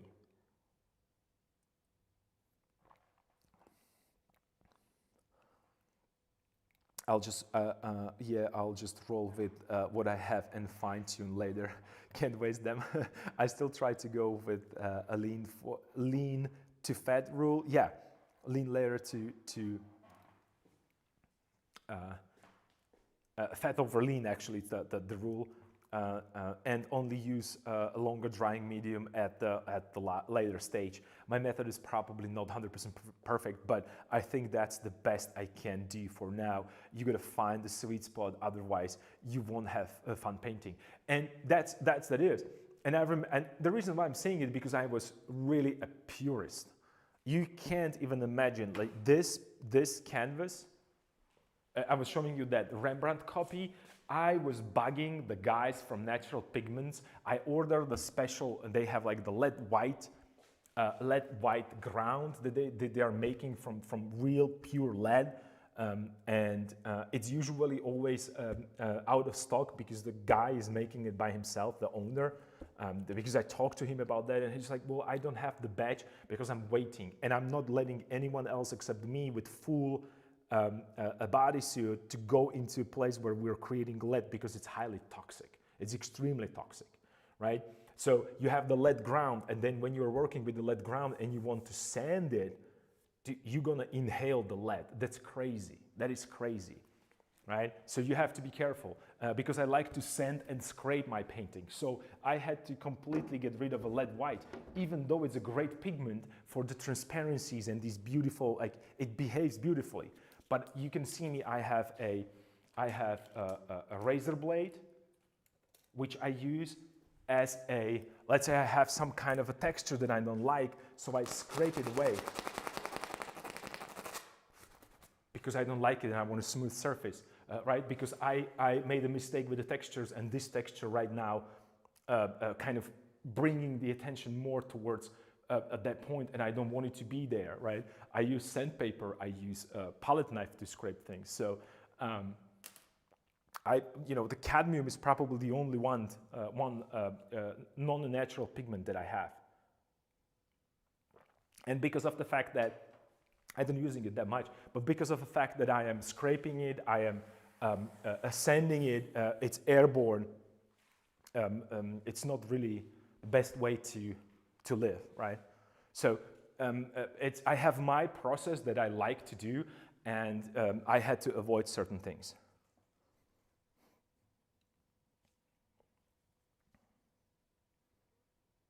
I actually would love to give a lead white a try one day, just to get a feeling, see it's worth the trouble or not. The way I paint, I believe I can handle it safely, but still, yeah. It's up to you. Well, here's the thing. If you can manage to work with lead paint, because lead paint, unless you're going to eat it, or like I said right now, unless it's airborne,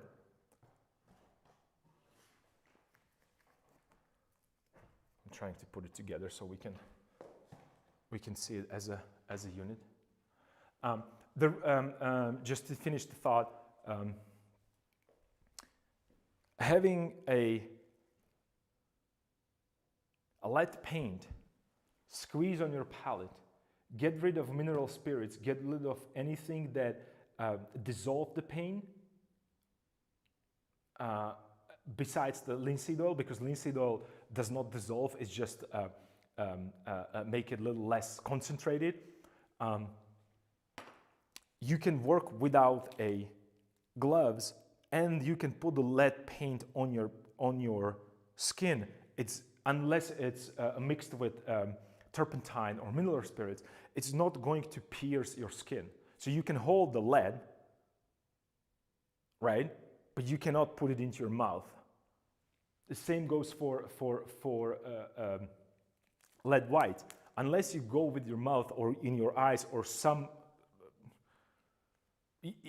unless you digest it or you put it into stream, you are totally fine using it. You shouldn't be worried. There are rules to this. There are rules to this. Before they did not have these chemicals, because if you introduce the mineral spirits to your lead white, you're changing that molecular structure and you're thinning it, and skin cannot work. Skin, it's porous, and these pores that you have in your skin, they're kind of, because skin's breathing, and it's the largest organ on your body. It's going to penetrate that because of the chemicals. That's why I'm wearing these days gloves, because too much chemicals is destroying your it's a solvent's fault. Yeah. A lot of the problems with the skin and everything with the pigments is because of solvents. So if you can use only linseed oil and natural materials or walnut oil, there is no way, unless you're willingly eating it like Van Gogh or Van Gogh did, you won't be affected by it, or you shouldn't be, right? Unless you start scraping it, because then it's airborne. So then you're inhaling it. So you don't want to have a lead in your lungs. That's not recommended by anybody.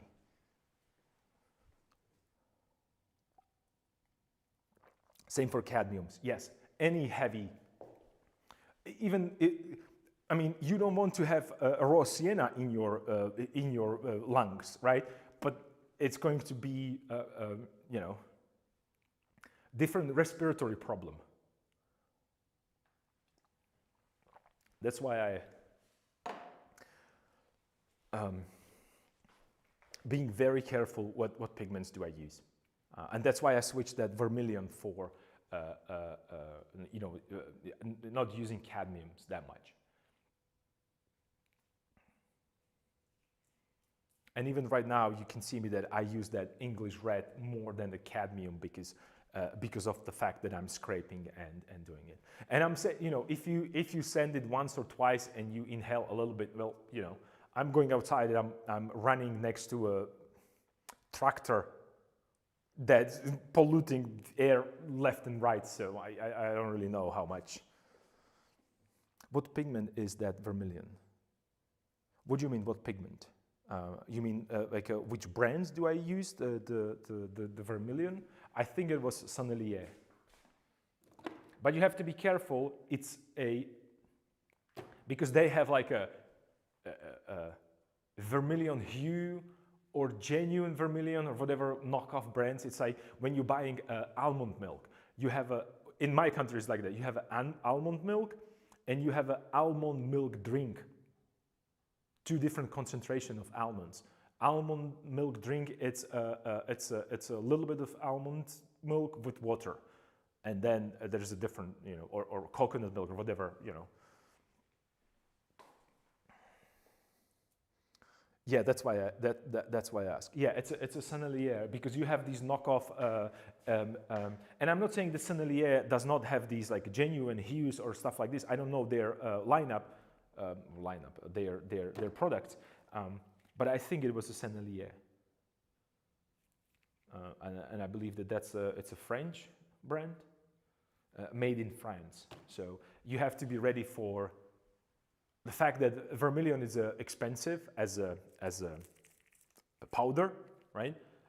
Plus, if it's made in France, then you're gonna have to pay also for French manufacturing cost. Which, you know, I'm not saying that that's a problem, not that I'm complaining about that, that's what they do. I'm just saying that it's gonna be, like if you were used to buy tubes for $10 or 10 euros, this is probably going to be double, or 20.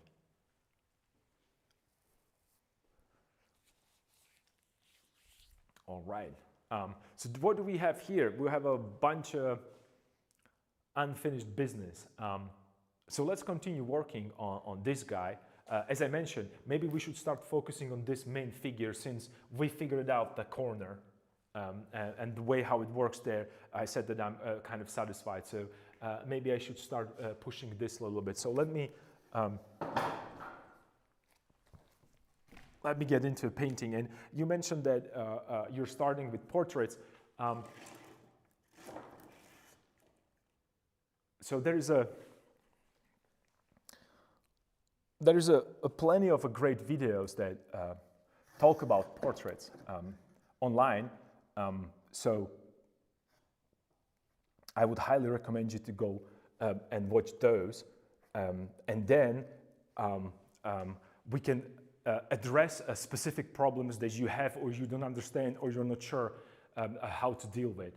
I think it's going to be easier because I don't want to necessarily waste your time explaining something that you guys already know, right? It does not bother me at all. I just don't want you to get bored with the technicalities, because that's kind of always, for some people, it's a boring part. They just want to see the magic happen. I don't know, I'm just...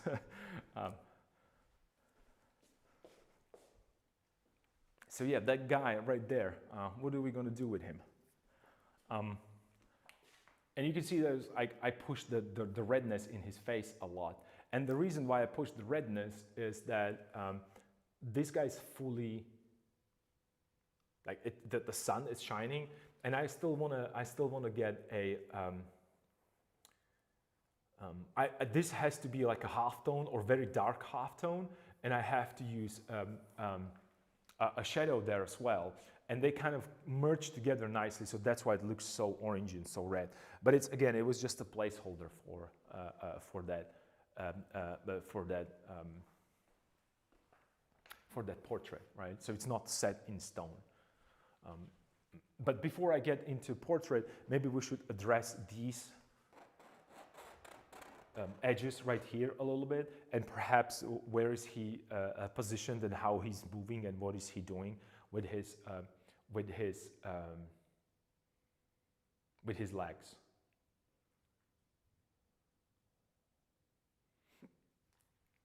Maybe this is what I was thinking about at home. Maybe he could be just standing, that he just step out from that crowd and he's looking what's happening while they're passing him. That was kind of idea, because I don't know what to do with the legs, because it's the same motion, and it's going to be too repetitive, right? So I'm going to be 1, 2, 3, and again I feel that these figures are equal distant right now, which again bothers me compositionally, right? So I have to create something that's going to separate them, right? Equidistantly, I'm talking about, again, the composition, because as you as you know, and if you don't, you're gonna quickly realize that this is about, where's my pointy stick? You're gonna quickly realize that I'm always talking about the composition, maybe more than I should, to the point that, do you see my pointy stick?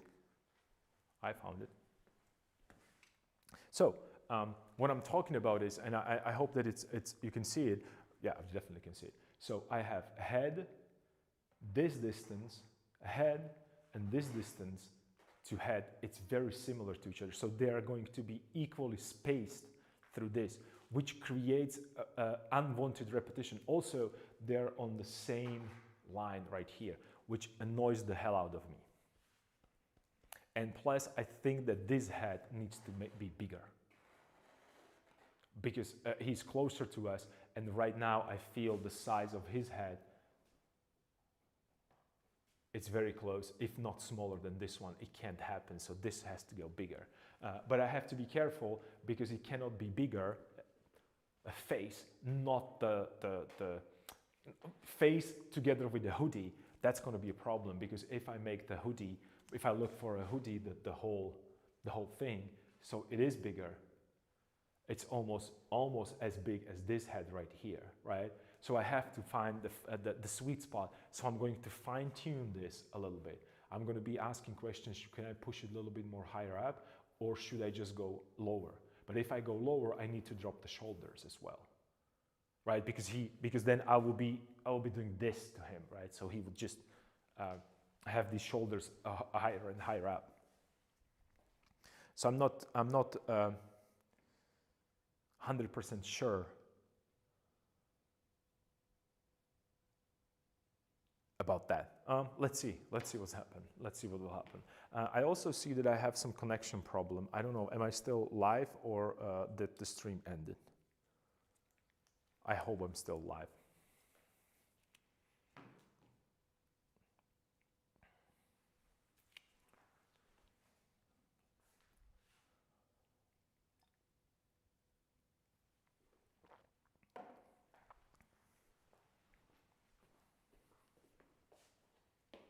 Yeah, I'm still alive. I'm still alive. You're getting a small amount of lag. Yeah, there's something with the internet, and I'm sorry for the internet, because there's something that I cannot affect. It's because I'm in the historic center. We don't have, it's not the industrial part where you can just, order a super fast internet. So my apologies.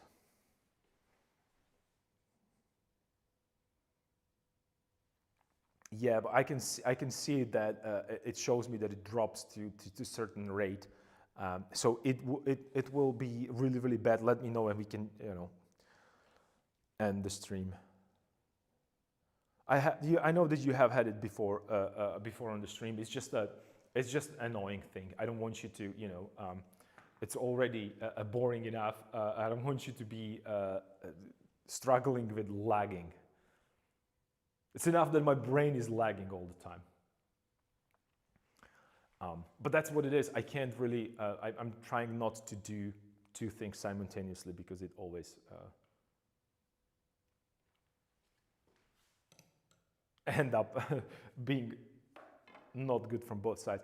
And I have to put this slightly differently because it's just that the line is bothering me and it's kind of destroying my overall feeling of a composition. And if you don't know what I'm talking about, it's just the extension of that. So it's not in there, directly in the middle. So I'm not thinking about that line because that's not part of the composition, right? But because I see it there, I would intuitively try to move it left or right because of the leg, not because of the composition. So I'm trying to offset it. And I can push it right now a little higher, I think.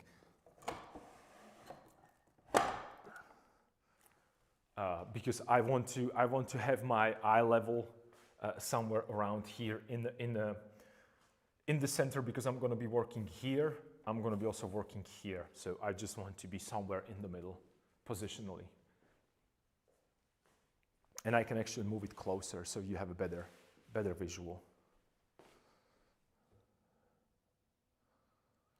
I'm painting, so all good, and seems like that lag is going away now, more or less. Yeah, I don't know. Sometimes I see it because I'm trying to, with corner of my eyes, checking all the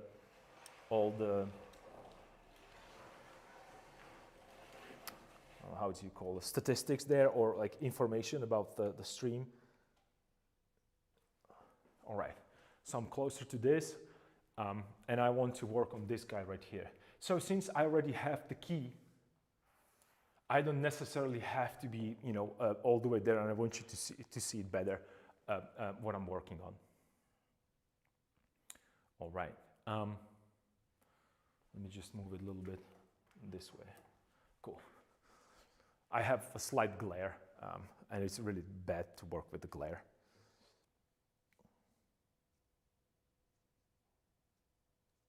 Okay. So, cool, because I'm streaming right now simultaneously, both on YouTube and Twitch, so that's probably why when there is a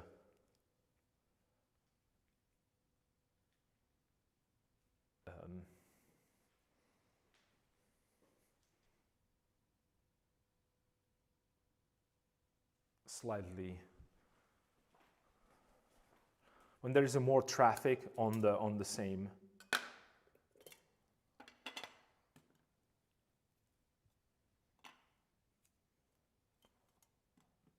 antenna, and sometimes it goes that way. So I have to be patient with it. There's no other way, unfortunately. All right, and also I use most of the time fan brushes. I just like fan brushes. Fan brushes, filbert flats, I don't really, I don't really have a preference, but lately I'm just getting into fan brushes. I don't know, it's just with the fan brush I can do a very thin line if I need to, and then I have a lot of real estate, and they're thin, so I can, I can apply pigment a little better. So that's the reason. If you ask why do I use fan brushes all the time, that's why. And I can maybe, since there's not much, I can maybe make a palette a little bigger so you can see better what's happening on the palette, because that's where the magic happens when it comes to painting. Like if you can tell based on the palette immediately whether or not that person understands what painting is or not, based on these, the streaks and strains and understanding of mixing and not just randomly putting things together.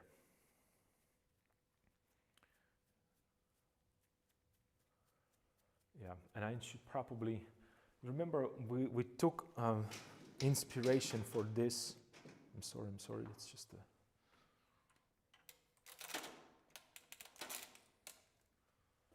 digital medium. want to make sure that it's not in your way.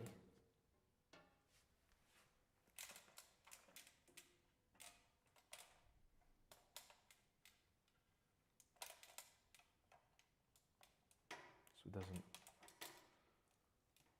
affect the view in the camera. All right, nice, cool.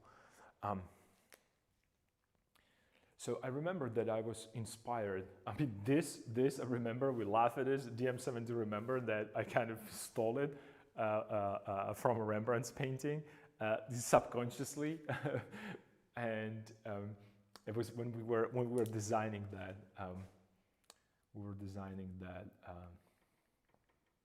garment, I guess would be the word, clothes.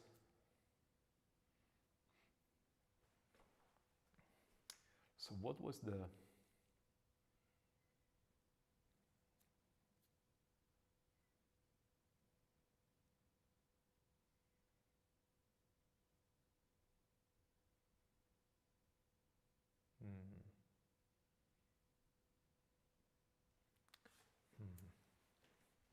I'm trying to remember what was the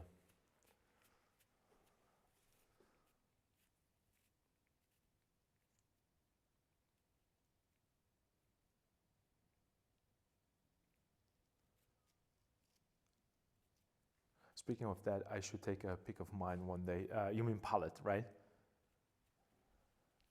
You didn't actually send me a updated version of the landscape that you're working on. Yesterday I wanted to check it out and prevent myself from doom scrolling and do something, you know, positive. And I see like no pictures. What's happening?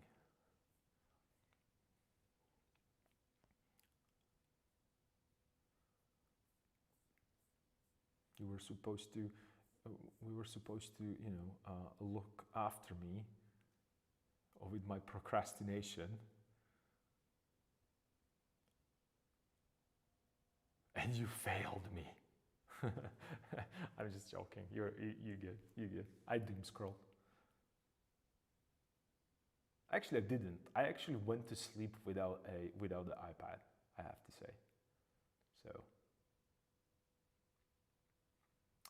I can't see it. I can't find it. So are we going to work from imagination again? And my palette, but I don't think that will look a lot.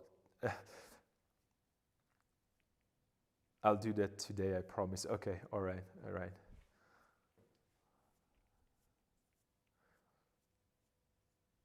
I do that today, I promise, and my palette, but I don't think that will look a lot at the moment because I'm at the stage.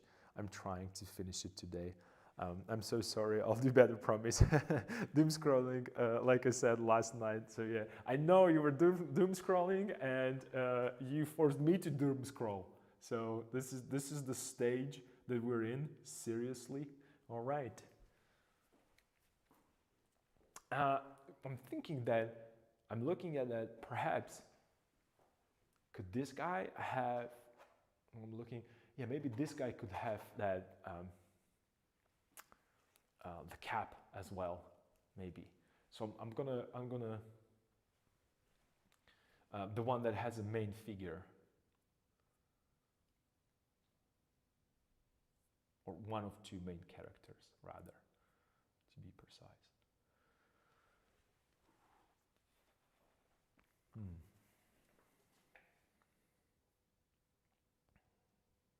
What to do?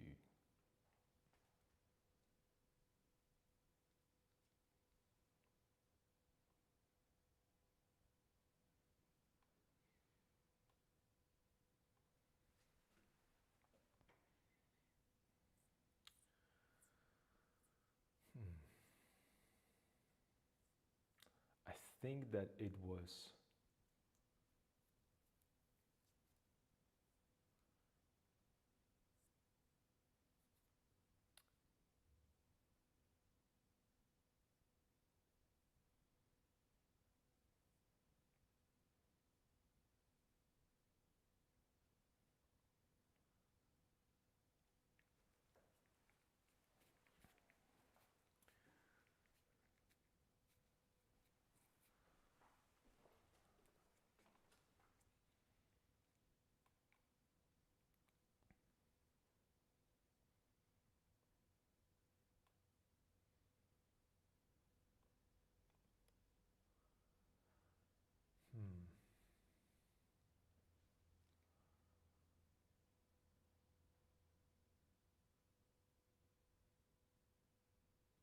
think I remember.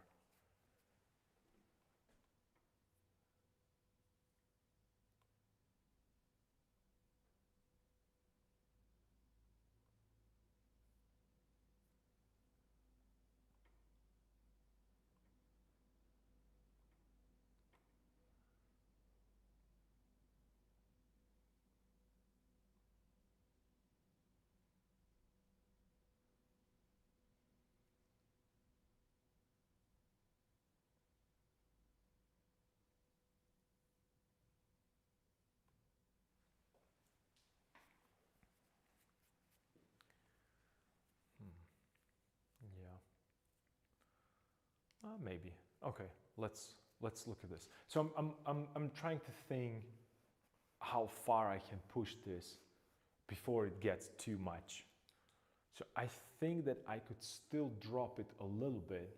Maybe the hoodie could go lower. Maybe, I don't know.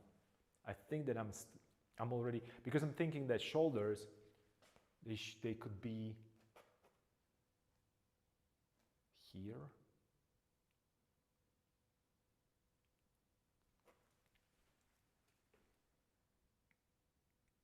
Yeah, maybe.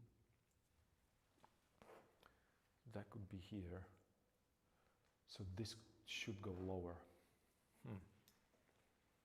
Okay, let's see that. Let's see that. Let me just grab this to create just a quick sketch.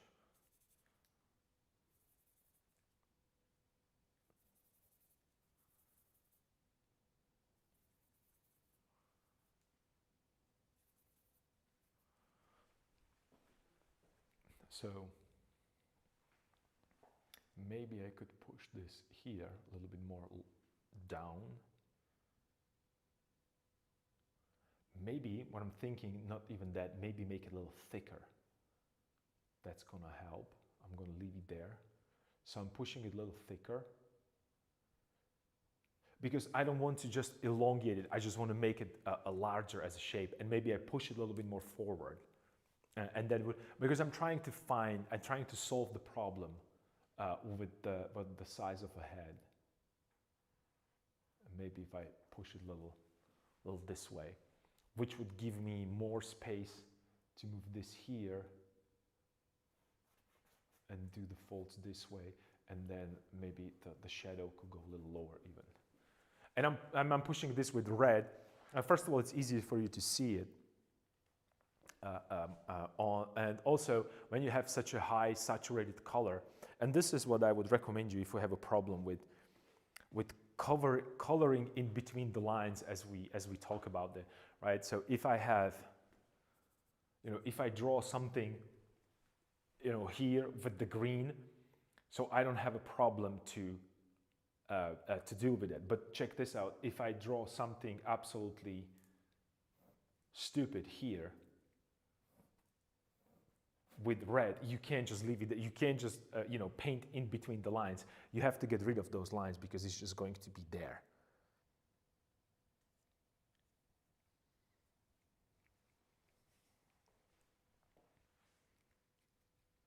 Right, so that's why sometimes I just pick up the very saturated random pigment, because it's supposed to help me not only see where it moves, even in the darker areas, but also I know that I have to cover it, so I'm not going to be just then very with a small brush trying to fit into that drawing. So yeah, let's push it this way, and then let me get this smaller.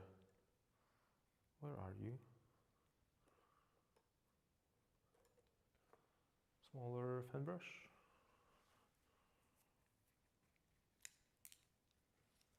Did I? Of course, I knew that I put it somewhere where it does not belong.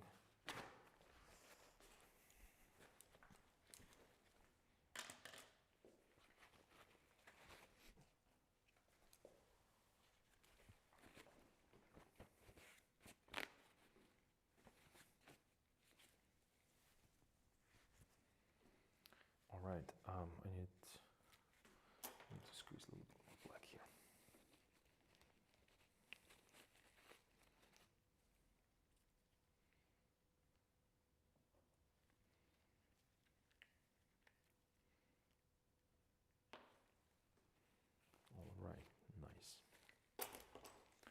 So let me go a little bit of this, a little bit of my black.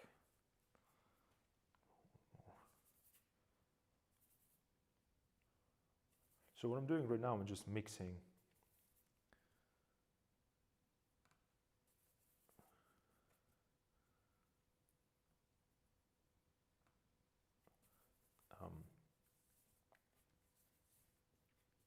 I'm looking for the neutral grayish that I have here. Well, that's too dark. That is too dark. And too neutral. I want to go more towards that blueness. So I have two options. I can go with a little bit of black and white to turn black into blue and then mix it in, which turns it to a slightly bluish hue. Or I can introduce that cobalt even more to saturate that blue. So it's going to be a little bit more saturated. Right, so these are, that's what I was talking about at the beginning, right? So it's just and my brush is really, I'm loading that brush. Well, look how my brush looks. I mean, this, you wouldn't probably want it to paint with this brush. If you see it, loving it, loving it. This is the best way to paint. Because this prevents you from any detail, because you can't really control every, and that's why I think I like the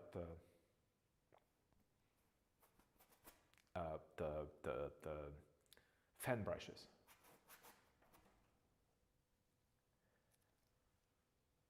This way, a little bit here. I'm just trying to see how far I can push it and move it before it start look this distorted. So again, loading the brush, maybe touch of this just to switch or make a little. So let's push this all the way here, right? And this is a big adjustment, and you cannot be afraid to do this. You see, it looks completely wrong. Who cares? Because we're not thinking about like preciseness this time. We're thinking about the position, right? Same idea. I drop the red hand, don't care. I know the place works. Right now I'm gonna work on this, compare it to this, that, whether or not it works all as a one unit, as a composition. And then when I'm ready, I will execute. I will pull the trigger only when I'm ready.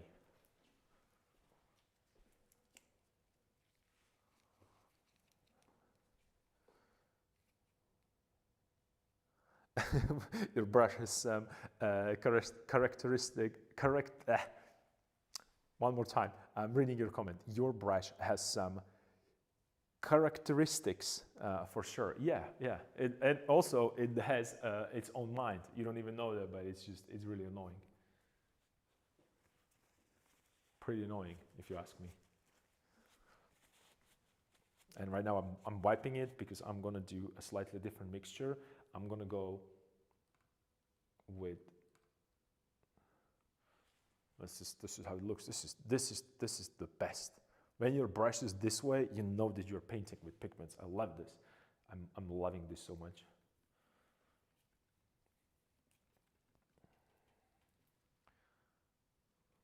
Because it even creates, when you place the brush stroke, you can just do whatever you want with it, you know.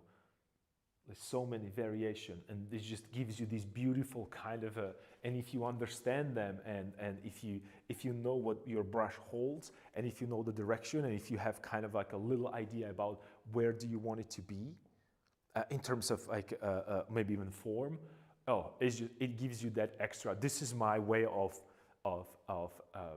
these happy accidents that happens in watercolors. This is my way of interpreting that, or implementing it into my oil paint application. So I could put dark right here.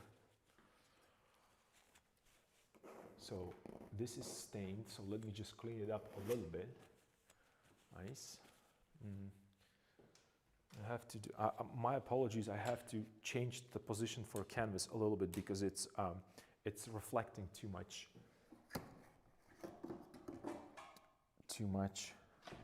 light. So what I'm gonna do, I'm gonna give him a little bit of an angle. So it's like a little bit of a downward.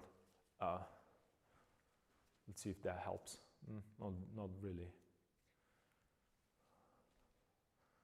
Not really, but maybe this way a little bit.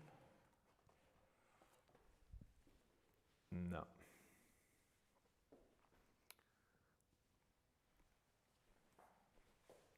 Never mind.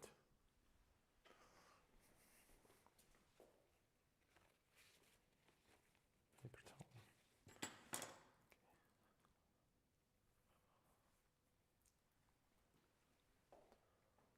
And it could be maybe here. Yep. All right. Nice. And let me just grab this guy.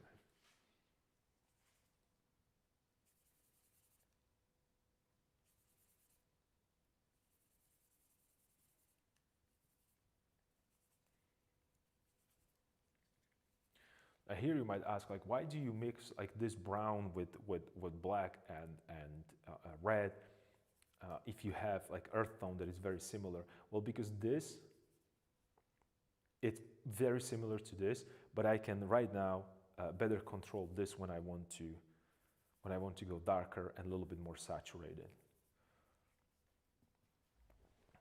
So because you can create out of the couple tubes or couple pigments, you can create it, or if you're really good, you can mix most of the pigments that you need. And another thing is that even the darkest areas, as I mentioned yesterday, that you think that Caravaggio did, they were never a pure black. So this is my new edge, perhaps, right there.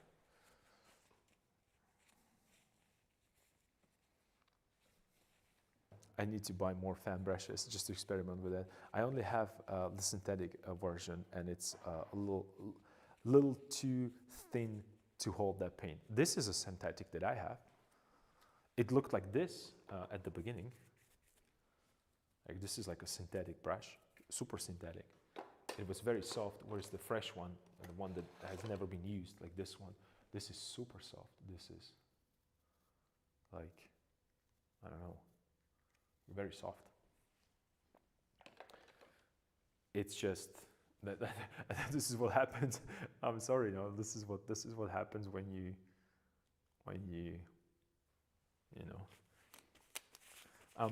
hear me out with this. I don't destroy brushes on purpose. That's not what's happening. But you have to think of brushes as, I don't know, are you guys drivers? Do you drive car? Well, anyway, you know that in the car you have brakes. And in these brakes, we have brake pads. And these brake pads supposed to wear off.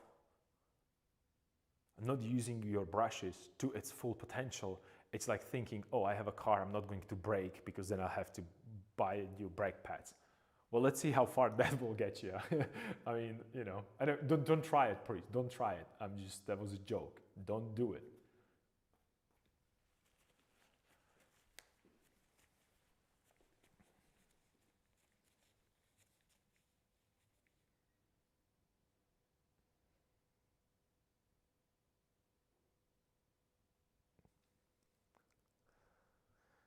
Other one is supposed to act like a hog, but the hair is too few. Okay, I'll take a picture of that for you later too. Then I'll send it. Then you'll see what I mean. I guess these are, like I said, these are really cheap brushes from the grocery store. These are from grocery store. It was a little kit for kids. If they want to paint with these, you can buy that, like it's like those colors for kids that if they even eat them, nothing's going to happen to them. So That's where I have it from. So I make that hoodie bigger. Right now it doesn't seem that it's incorporated, but it's okay, we're gonna work on that. It's just the shape that I'm looking for. I covered the redness that I didn't want it to have there, right? So that's good. I add the shadow there. So the head is, right now, it doesn't look bigger, but it is significantly bigger. I'm into hog dogs these days. I feel better and feel way more organic. So yeah, shrug. But it's nice to have synthetic brushes if I want to more control. So that means you're a kid. I couldn't resist saying again. Shut up and resume painting. No, you're good. Yeah, that means that I'm a kid. Yeah, absolutely. The biggest child that you ever met. Of course I'm a child. Which grown adult would actually mix the pigments, which is dirt, and then spread it on the random surface? Kids do this.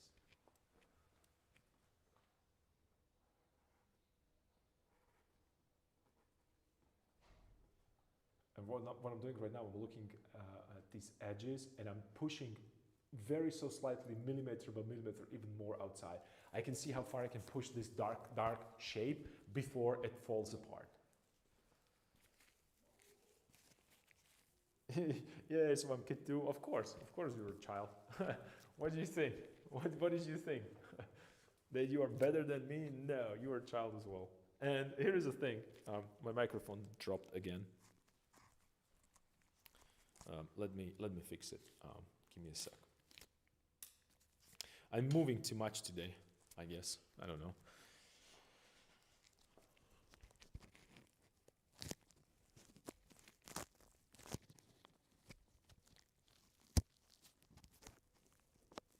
My apologies for these wrong sounds. Let's think of this as a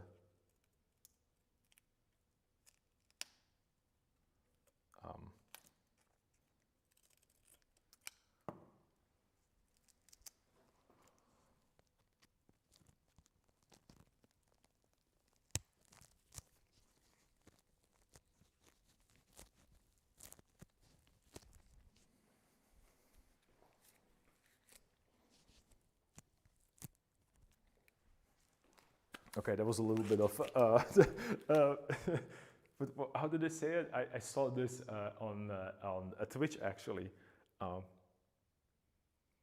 What was the not the channel but the group ASMR? I think it was ASMR. There was a little bit of ASMR, the rubber gloves and the microphone and some squishy noises. So,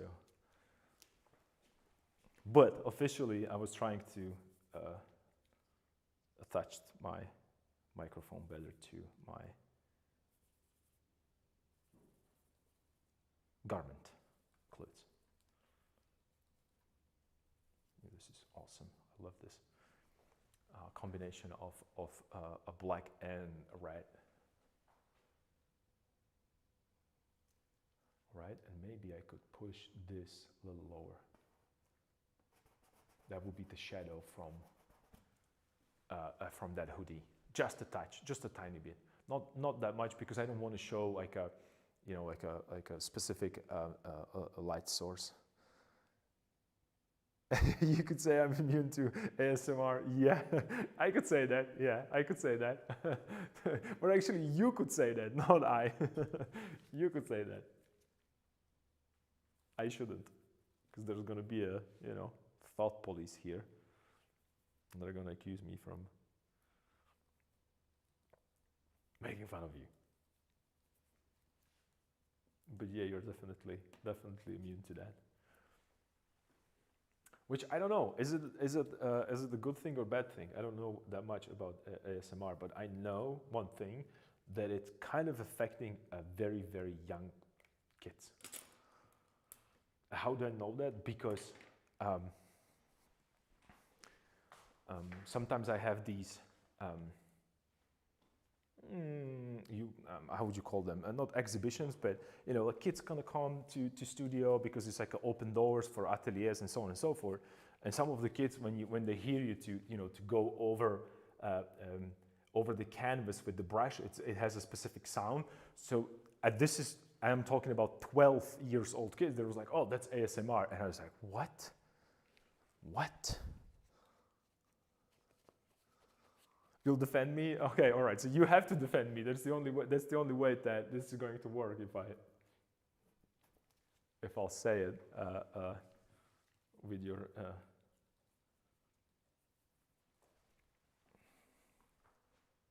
with you being immune. And this is, for instance, like this is a position or predicament that I'm right now, is that as it's starting to mix together, because I have black mixed together with red, and as it starts bunching into a black mixed only with the white, I can start seeing a kind of a purplish tones, right? And the reason is because black mixed with white, and if you add red into it, it's going to turn slightly purple. And it's going to turn purple only because of the low saturation, or that nothing purple is there right now. And what I'm trying to do right now, I'm trying to knock down all of the, just to show you. So I see a lot of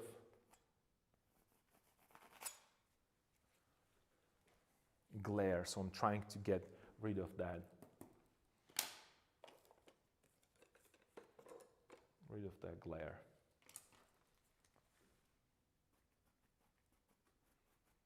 Okay, I found the direction that I have to, no, I didn't. All right, but it's getting slightly bigger. Then right now I have to move a little bit this line. So this should go a little more, a little lighter, and I want it to be a little warmer because I'm getting closer to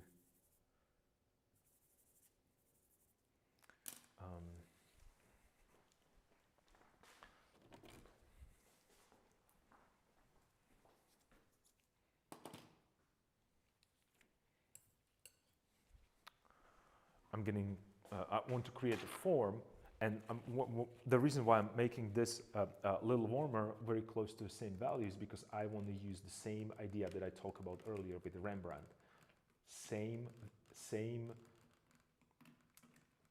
Not the same value. It's the same plane, and I'm trying to make a variation in a temperature rather than just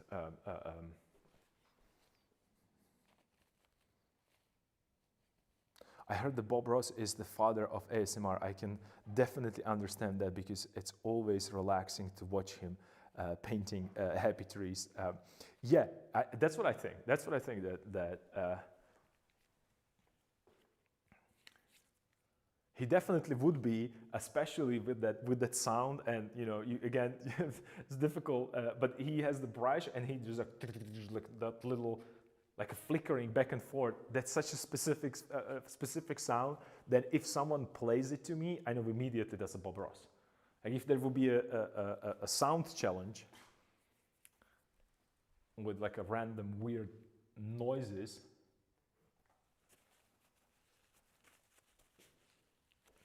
I can definitely pick up that noise from the crowd. That's for sure. Or pick up him, or tell that that's him based on this particular sound.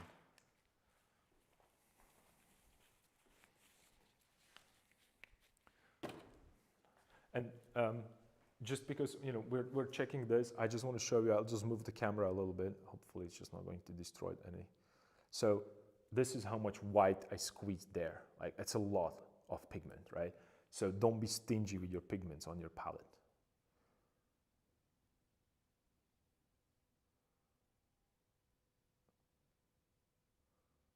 Right? Because you need the pigment to create painting, right? There's just a lot of ground to cover. Like how fast do you think I will just get rid of the piece of, like, there will be maybe 3 brush strokes, I would come somewhere maybe here, and it would be covered by white. And not even completely, it would still something be showing through. So you have to think that if you work on such a large scale, you need like a whole tube of white.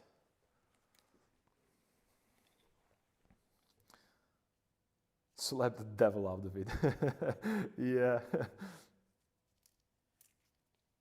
This is exactly that's it. Bob Ross is that Bob Ross has this specific thing, and he's always laughing, and he's talking about it. Oh, I'm gonna clean the brush because everybody loves cleaning. Everybody loves this, and he's just it's just right on the money when it comes to like that a beautiful kind of a naivete that he has with a slight of a comedy, with a hint of I don't know, like a weird kind of a weird sexual vibe. Or I don't know how to say it. It's just Bob Ross is just really good with that.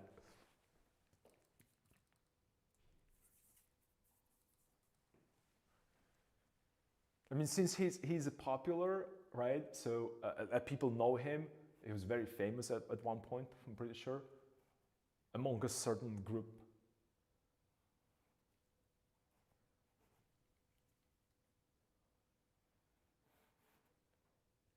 But if I meet him probably on the street, he might look slightly creepy to me.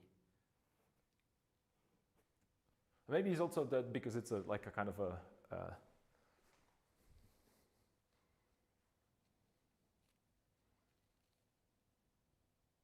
like dead jokes, exactly. You guys are absolutely on the money with this. Yeah, it's pretty funny. Let me adjust the outside edge a little bit with this. So I want to create so it's going out and drops.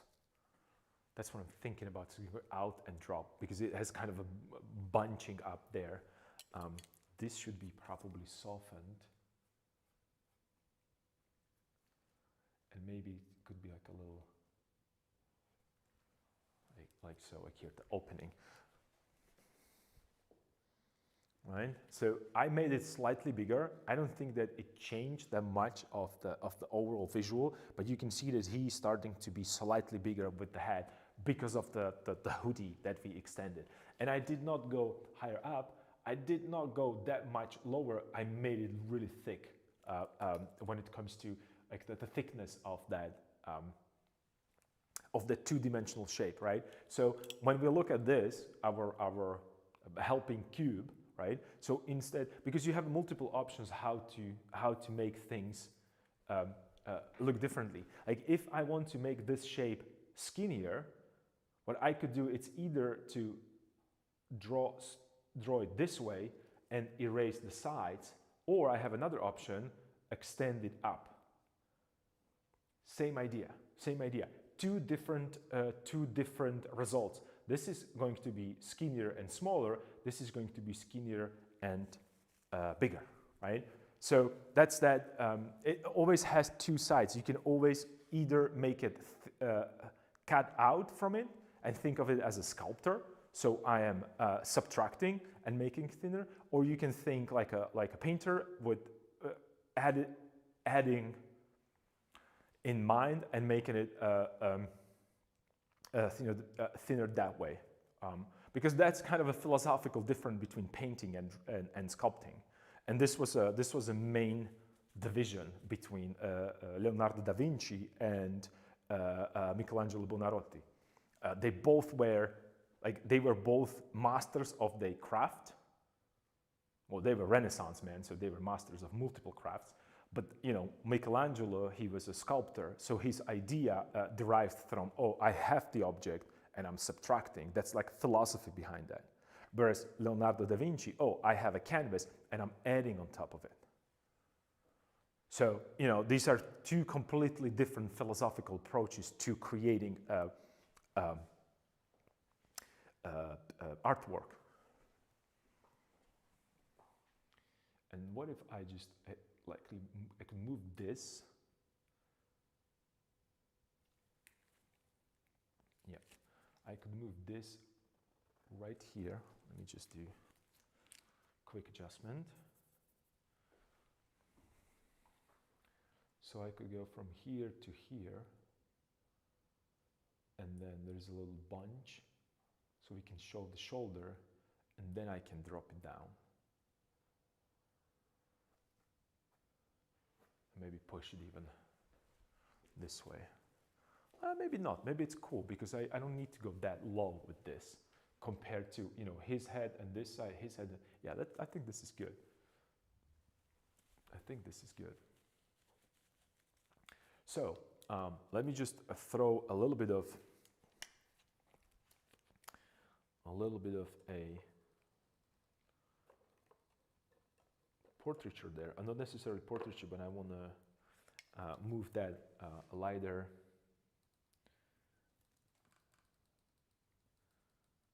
So I'm going white, I'm going my yellow ochre because white and yellow ochre are my go-to pigments. A little bit of the red and more white somewhere here. And right now I want to desaturate it. I can just hit it with a little bit of black because I have an orange, my black is blue. So I'm going to turn into that kind of a warmer desaturated pigment. So this is something that I don't want to it's too much because it's very close to this, right? So that wouldn't fly as a pigment for skin. So I'm going to start one more time. I'm going to add a little bit more this, a little bit more that, even more because I want a real saturation. Oh, I'm sorry.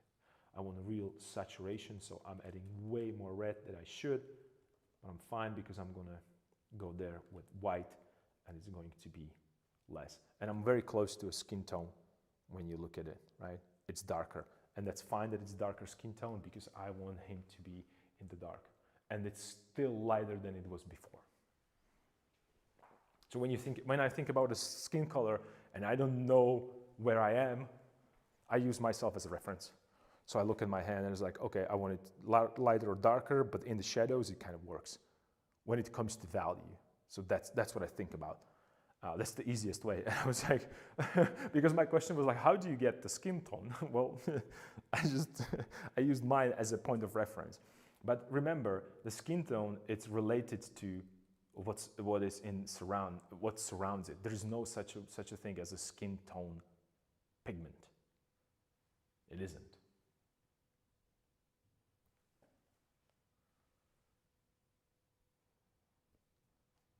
Let's extend this here and here. So his face is going to be bigger, like so.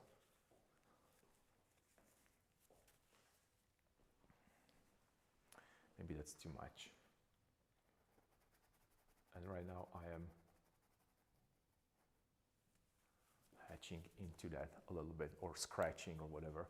I'm just creating a soft edge because I have a pigment on my brush, and also there is also a shadow right there, so I can slowly overmix these or connect them, and it will create a very soft transition, and that's exactly what I'm looking for. And then I'll just push this. I get rid of it. So instead of scraping and being worried, I went somewhere where I didn't want to go. I'll just repaint. I will paint over it rather than repaint. And that's the technical narrative that I love so much.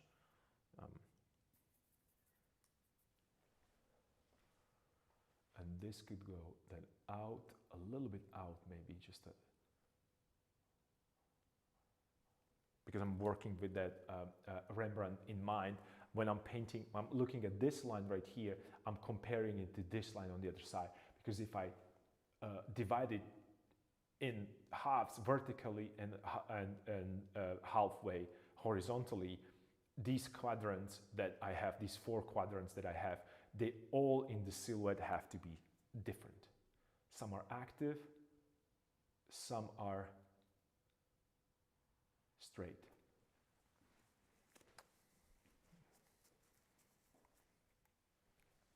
And remember, yesterday I was talking about the flow of the figures together. And right now I have a flow of the figures.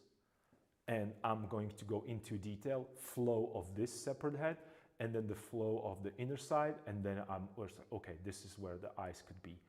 And you don't need much to create this. I mean, this guy right here, you don't question him. I mean, you don't ask, well, is this a frog or is this a face? You know that it's a face, and there is literally zero information there. It's like I said, it's just a placeholder. Same is happening here. I'm right now asking myself these difficult questions. I don't want to go into difficult calculations. I will just place it there.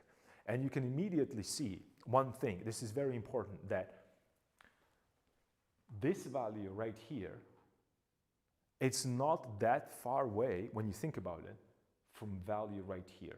You can't be more from the truth.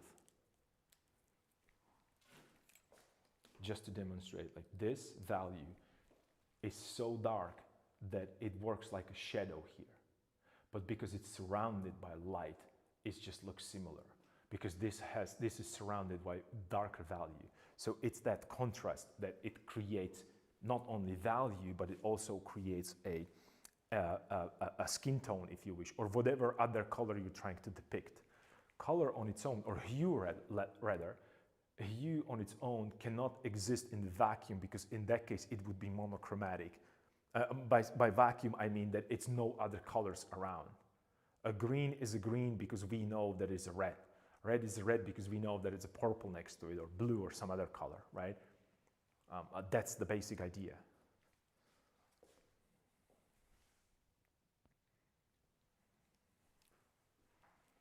Maybe I could push it a little. Maybe I pushed this a little too low. Because it's already going into shadows. I don't want his head to have into shadows, so I'm going to cut it here. Maybe like so. Yeah.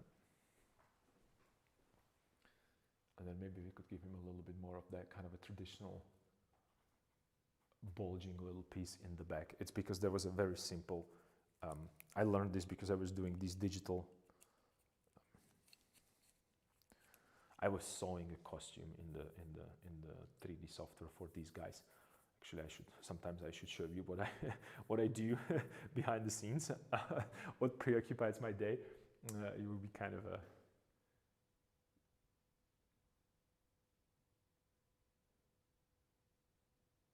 okay, so I'm working with this, and then I want to connect it with this area right here, and then a little kind of a protrusion there. It gives kind of a little edge to that a hoodie. Just a little bit right here.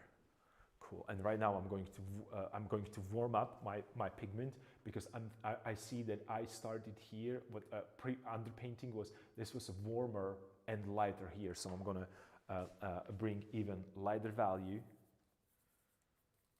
just a touch of a lighter value, and slightly warmer.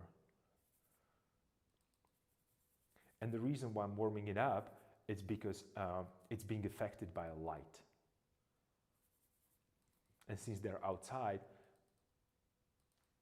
shadows tend to be cooler compared to lights.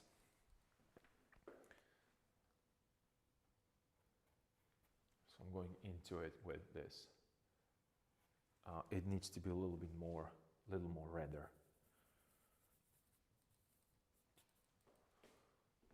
Let's turn purple, so I go a little bit more orange into it. Because brown, I think about brown as an orange, a very dark orange. Same as black, it's very, very dark blue. I mean, these reflections today are crazy, driving me nuts.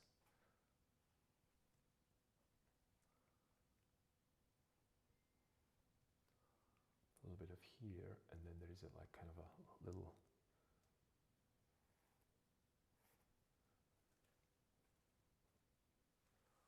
bit more here. Oops. I don't want to fall down. Okay, nice. And I'm looking at this right now, and it's starting to, you see how it's starting to slowly, with more and more information kind of creeping out towards us? And it's all because before it was just a flat shape against the flat shape against the flat shape of a background. The moment I start introduce the volume, the roundness in parentheses, or air quotes rather, as at the moment that I started to create roundness, This is really bad. If there would be like beautifully painted, like three-dimensional sphere, this would look flat. But because I have a flat background, even just a slight touch suddenly creates a little bit more volume there. And that's that fine tuning that you slowly starting to, you don't need to do much. It's actually, the less you're doing, the better to painting. It's a weird thing. And when I say lesser, you don't need to labor on it. You just look and you observe and you try to understand what's happening with the form and where do you want to have it. Ideally, you have a reference, not necessarily photograph. I don't work with photographs. I do not recommend that. You either do a sketch from life, or you have a sculpture, or you do what I do and you just work from imagination, and then help yourself with the anatomical references when it comes to, let's say, arms, hands and feet, because those are really, really not necessarily difficult to paint, difficult to paint expression in hands. And I always think about hands as a portraits, because they are as difficult and as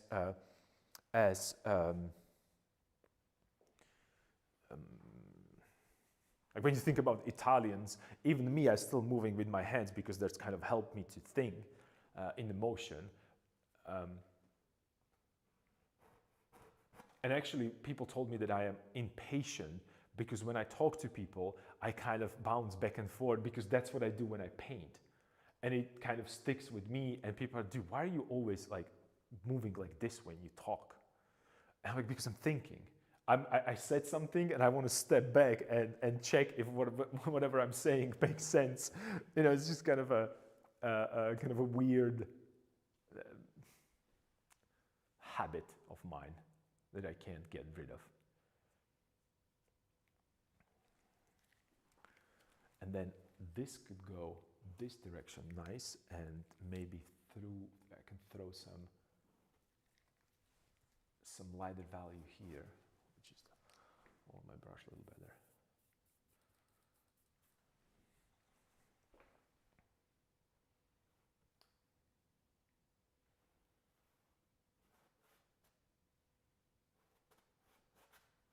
And again, I'm going with slightly warmer value right now because what we're going to create and what you're going to see is just, I did not change the value that much, but you can see the difference between color.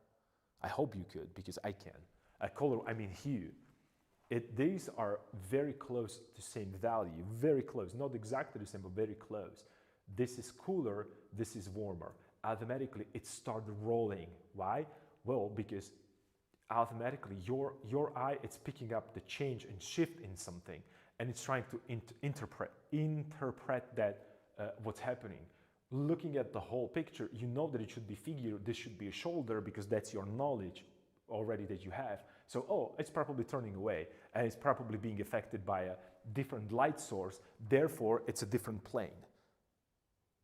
When you think about pure tonalism, this would never work.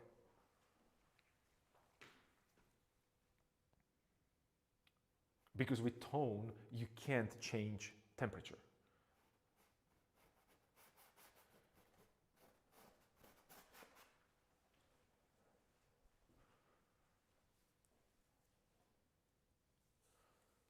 And also you can see here, this is the area, if you remember, DM7 you definitely remember, this was the hand previously here. And this is where the pole was. So you can see how far I moved it. And again, if this would be a perfectly painted hand, it would be very difficult for me to move it anywhere else. Because I'll be like, nah, I'm not going to. No, I want it there.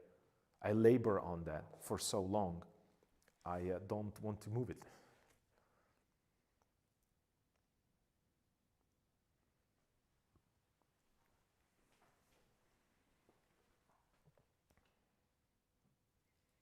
And I'm going with that pigment that I have warmer on my clothes.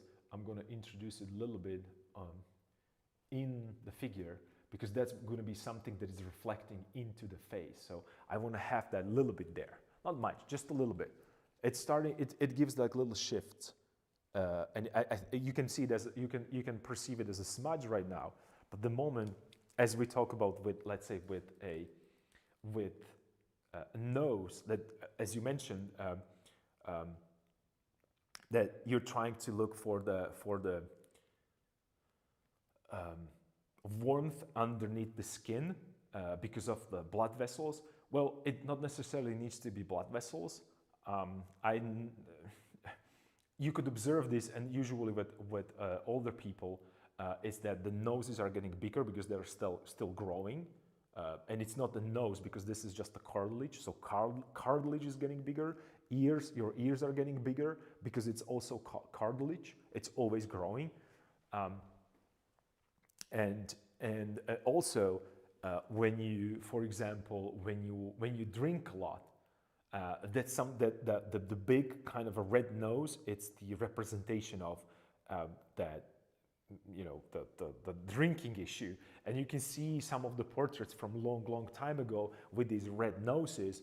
It's because people used to drink a lot. Well, like they do today as well, but we know that's it. So imagine, and this is why I said that everything is happening on the palate. So imagine that this is really red compared to everything else. Like you can tell that this is red, right? But then you might be like, how are you going to make a nose even redder? Well, I have two options. Keep this as a redness of a nose and desaturate things around it on the face. So I would desaturate everything around the nose. Or I can go, okay, well, I have a red right here. So this is my red nose on the red skin. That's one of the options, right? So let's pick this up and see and apply it and see what's going to happen. So perhaps his nose could be somewhere around here, right? And I just placed it there. I don't know if it's true, but it could be somewhere around there. And you can see immediately the redness is kind of going forward, not because it's lighter value, because it's a higher saturation. It means that it reflects more light, it's shinier. And we like shiny objects. And then you can maybe desaturate a little bit, and I'm back into that same pigment, and then I can form a little bit more of that nose kind of a shape if I want to, and then maybe show a little bit of a mouth. I don't know, something like that. But this is nothing, this is not concrete, and I don't want to necessarily go directly into a portrait, but you can see that you have light, and it's not light, but I have saturated pigment right here. I have something that is a same value, but it's a different temperature underneath, which kind of creates a shadow, which is a halftone for me right now. And then I have a redness again. So I'm varying not value, I'm varying temperatures and saturations. And you can see right now, it's really difficult to see it, but if you look closer, you can see that that top plane, this particular part, starting to look like it's being top plane because it's being hit the light the most. This is darker because it's underneath, so it's catching less light. So you're automatically starting to pick up that kind of a, how would you call it? It's a kind of a stairs, right? So you can see like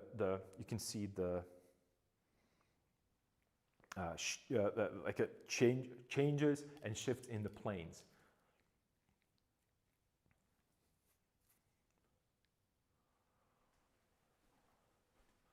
Let me double check one thing. How would I? All right, that could work. So next part would be like, how do I do like this, the dark saturation here to show that this is a face and this is a cloth. So I would probably go with something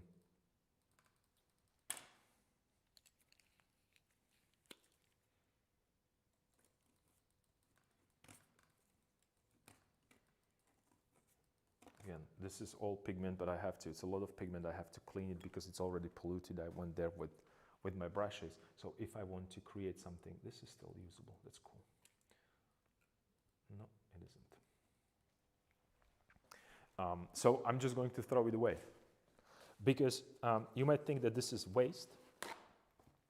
Waste is actually using it, putting it on the canvas, and then realizing that it doesn't work. So you actually spend time and pigment, and you have to redo it tomorrow. not really the best course of actions, if you ask me. If you are on, if you have a problem with time management, and also when it comes to finances.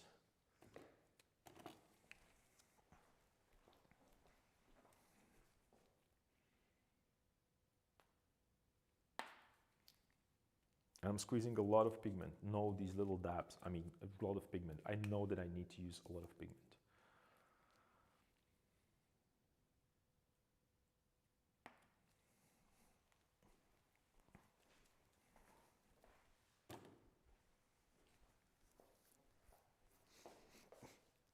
Okay, so we have, cool.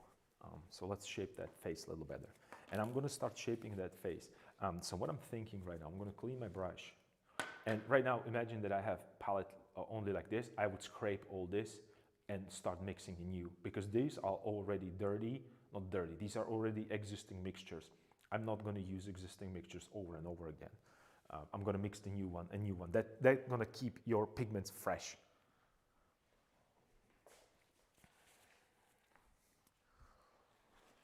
In theory. I'm not saying that that's what's definitely going to happen, but in theory, it should keep your mixtures fresh, because you're going to key everything to this naturally, right? Then to this. Because this is too aggressive to look at for a long time. So we're trying to, calm it down a little bit. But since I have a larger palette, I can just start working on the side. I can work on this side. It doesn't really matter. It's up to you, the way you organize your palette. So I need something that has a lot of saturation, right? And it might seem like it's again a brown, but it's completely different brown, right? So it's going to give me a separation. So I'm going to try to throw this there and see if it's going to work.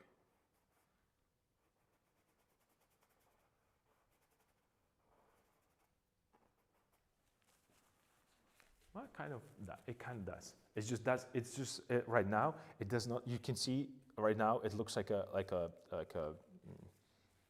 face that is inside something, and there is a clear division between what's the hoodie and what's the face, right? But this shape is not nice. It's not good. I don't like it because what? Because it's kind of like weird and repeating here and repeating here, and also the face. It's not a square or cube.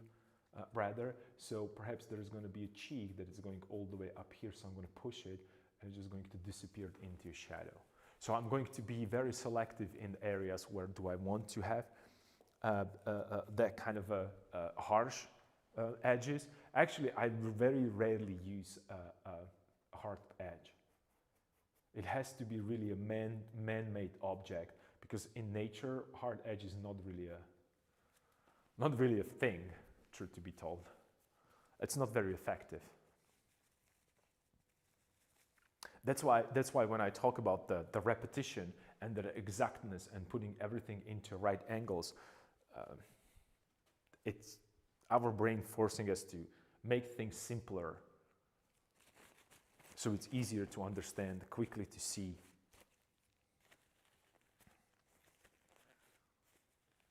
You can actually read a lot about these things when you think about psychology of marketing and product design and so on and so forth. Again, I'm going to clean my brush because I want to go and use another pure color or pure pigment. I'm going to still adjust this because I want a soft edge here. Yep. Like so. And then maybe we could do a little dip right here, so we don't have a straight line.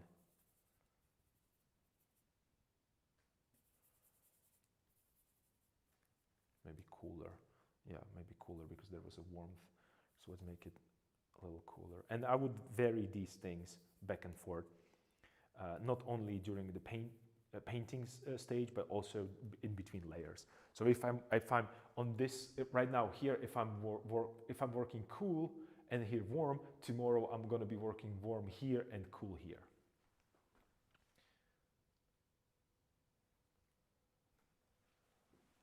So I'm just hitting it with a little dip. And it's, again, it does not necessarily mean that it's a shift in value, but you can see a shift in the temperature even more. That it's something blue next to something. It's almost like this is a cool gray and this is a warm gray. You can do so much with the cool and warm gray that you don't even know. You don't even need other paintings, other pigments. That's how much you can do with these two variations.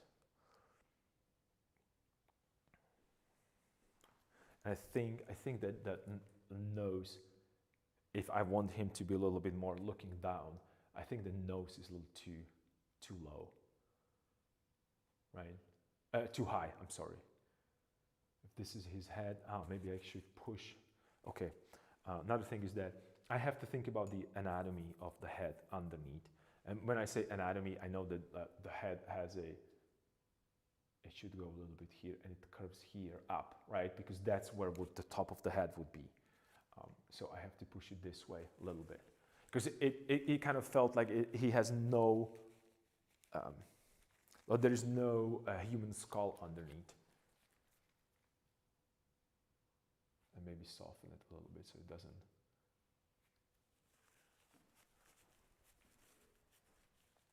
But right now it's a little too uniform, right? So that's another problem. And the problem is that maybe I should introduce a little bit more of that light background that I had there before, which was accident because I was just dabbing and looking and searching for. So let me go there and mix that sky color, and I want it to be saturated because I need to make a difference between blue of this and blue of the sky, but it does not have to be this much. I'm going to go there with a little bit of black because it's just too much, right? But I need to get a little bit more of that saturation there because that's going to show the difference. Very slight, but it will show the difference. Maybe slightly lighter. And this is something that we talk about the trees. So instead of painting trees from outside, from inside, I'm going to paint them from outside. So I see that this could be a nice kind of a shape of a tree, but it's too similar. Instead of just pushing it too much, I'll just indicate it here maybe that there could be some kind of a break in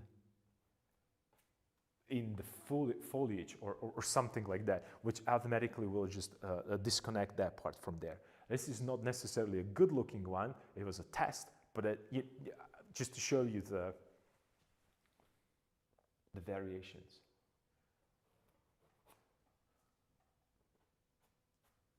There's another face right here, so I want to create the division between these two faces.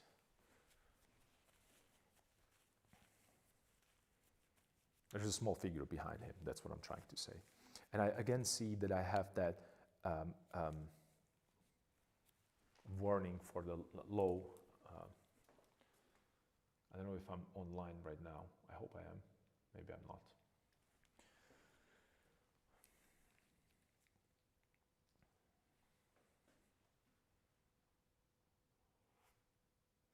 Soften it a little bit. And maybe bring a little darker value here.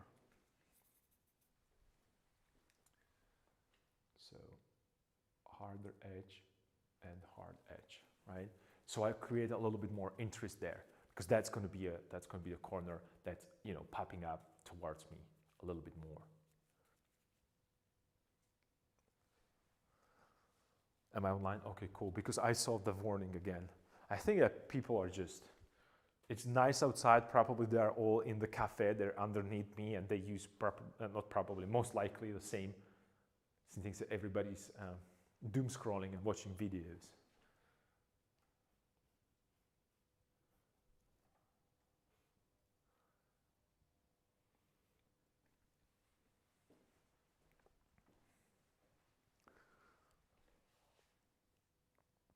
Okay, cool. So you have a little bit of that right there. Nice. Yeah, and I can tell that this is way too high. Okay, so let's take that, a little bit of this, a little bit of this to make it darker, and then punch up the saturation. Just a touch, because I want to get rid of this.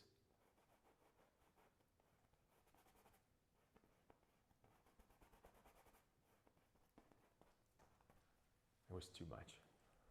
And right now it's generic, that's okay.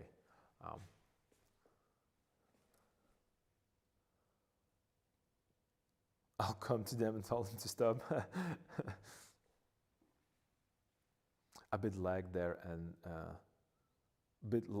a bit lag here and there, but all good. Okay, all right.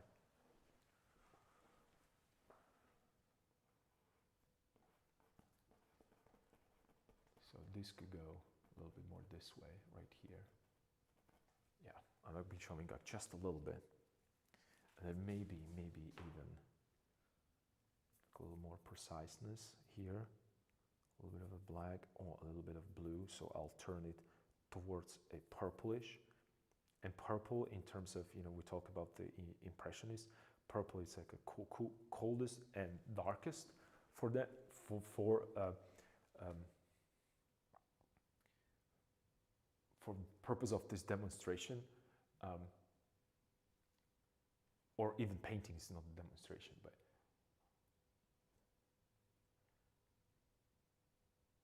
so this could be like a little accent there, so I know from a distance I can see that that's where the face is going to end, or actually going to dive in, back into that. It's part of the hoodie, and then from the hoodie there could be like a lighter value. Right, that's being, it's catching a little bit of light right here because it's kind of going outside. So there could be a lighter value here. Yep. This way and back into a darkness right there. I'm trying to shape the face with the hoodie.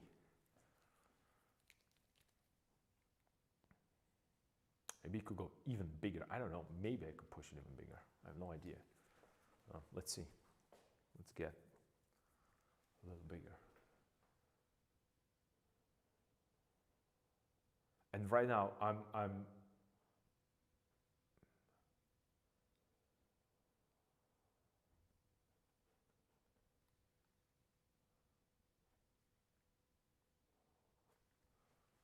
in that uncharted territory of not knowing how far I can push it before it falls apart.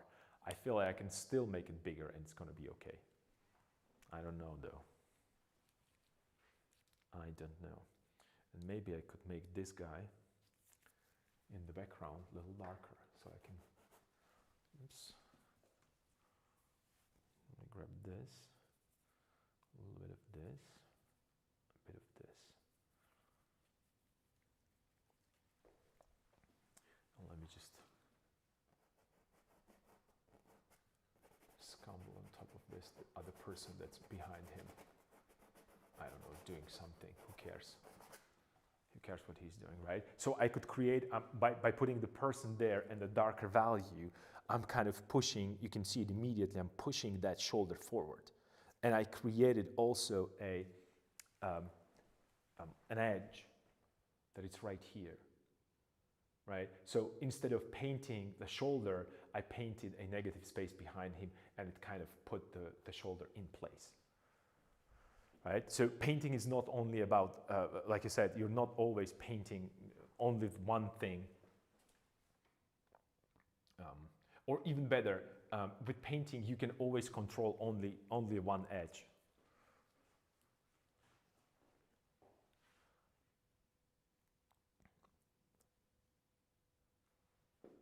Yeah, I kind of like that. The little bit of light right here, and another person that could be around here. Maybe he could have that head just sticking out, right? Right there. These are kind of these old, the last ones, the old way back one people, maybe carrying something heavier or being a little bit more tired. And also showing the size and the distance between figures, and also the distance that has to be covered in order to get from point A to point B.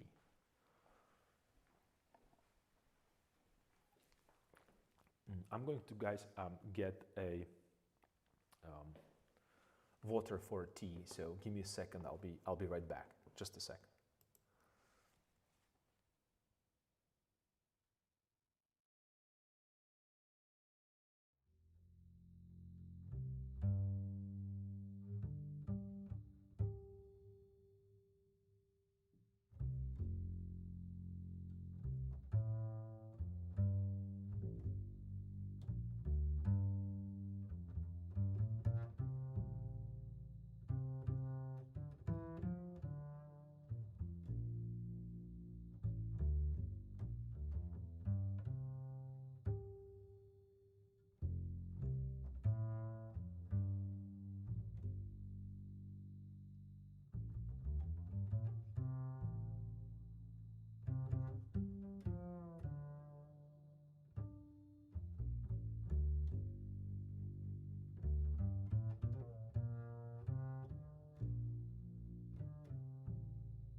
right. I hope everything works now. Okay. So I'm looking at the shape of the hoodie, and remember I talked about that that hood and that orientation and position and playing with those values. So I'm going to continue working on that. But as I mentioned, when I work here, it's actually not only here. I have to work all over the canvas. So I'm looking at this and kind of like the position for the. I'm sorry, I'm right in the camera. Where's my pointy stick? There it is. So there's a hoodie, and I'm working with the background, with the local color. Let's say that it's a color of a background, color of a or hue of a hoodie, and a hue of a shadow, and a little bit of a hue of a light. Another thing is that I need to work on is that since I started to shape this area right here, then I did the shoulder. Immediately, I have a feeling that why don't you put the head immediately here as well, since I'm working there, right? Because that will kind of help me to then continue and work on it. Plus, right now, the head doesn't look like a head very much to you. And the only reason is that because we have that kind of a blue, coolish, darkish hue there, right? So what I'm going to do, I'm going to do same thing that I did with the hoodie. I'm going to think about that. Oh, I need something warmer, right? So I'm going to clean my brush again because I'm jumping from cooler to warmer. So ideally, you might want to use two brushes, but I won't use it. I'm going to go directly into the same one because I don't know which one I'm going to like, but maybe this one's going to work pretty well. So I'm just going to create a kind of a face, or maybe something that might look like a face. Immediately, it's a face. Done deal. We don't discuss it anymore. What it is, it's a face. It was that easy. And this is not about me being a good painter or anything like that. It's me thinking in terms of what's going to help and what's going to destroy the composition or overall a visual experience that you have, right? Because that's the main thing. So I can think of that. I think of this as a portrait. So it's a kind of a eggish face right there. Same that I did here. These two are again on the same side. So what I'm gonna do, this guy right here, and then I'm gonna grab maybe a little bit of this, maybe this, but might be way too dark. But since I have already pigment there, what I can do is just give him a little bit of one eye, and it's not eye, this is eye socket and something a little bit underneath the nose. That's a portrait, that's it. I don't know if you can see it. Let me zoom it in on that portrait. Oops. Oh. I have to go higher up with the camera. My apologies, this is really bad, but it is a portrait. Only if you can, it's probably zooming on that portrait in the back. This is what I want you to look. Okay, cool. So here, this is where we're at. It's not perfect, but you can tell immediately that's a portrait. And I should probably go ahead and move this portrait a little bit away in the background because I think the camera is trying to zoom on that portrait because it's picking it up as a face, and it's set up to out of focus, and out of focus is kind of pushing it towards. Let me just move it all the way out so it doesn't bother you there. And I think that right now we could refocus back and forth. I really love your brush texture. Thank you, DM7. And see, it has nothing to do with me being a good painter. It's just really exploring and just moving back and forth. But It's that knowledge about, I don't even know, it's a knowledge, it's an experience. I know that I can bring this wherever I want, whenever I want, however I want. I don't need to be precise. I need to use a bit of imagination to have a little bit of fun. And I see this. Do you know where I saw this? These things? Right here.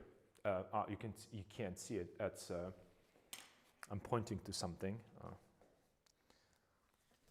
I saw it right here in this book with this guy. Let me just list that specific thing that I'm talking about. You can open it. And I'm going to doom scroll right now. Are you guys ready? Because this is my doom scrolling. This is my doom scrolling. Like, for instance, this. Maybe I have a detail of this. My gloves are dirty. I'm just going to destroy the book. Right? So let's look at this. I mean, this is crazy how random this is. I'm just going to zoom. This has nothing. I mean, if I show you this, you have no idea what that is. You have no idea. It's Rembrandt. It's that randomness that he's. Check the crown. Check the crown. I mean, seriously, we talked about the crown. Look at the crown. I mean, this is just random brushstrokes. I mean, let's get serious here. These are random brushstrokes. So I saw Rembrandt doing possible. It's just the organization. Then it's you have to, you know.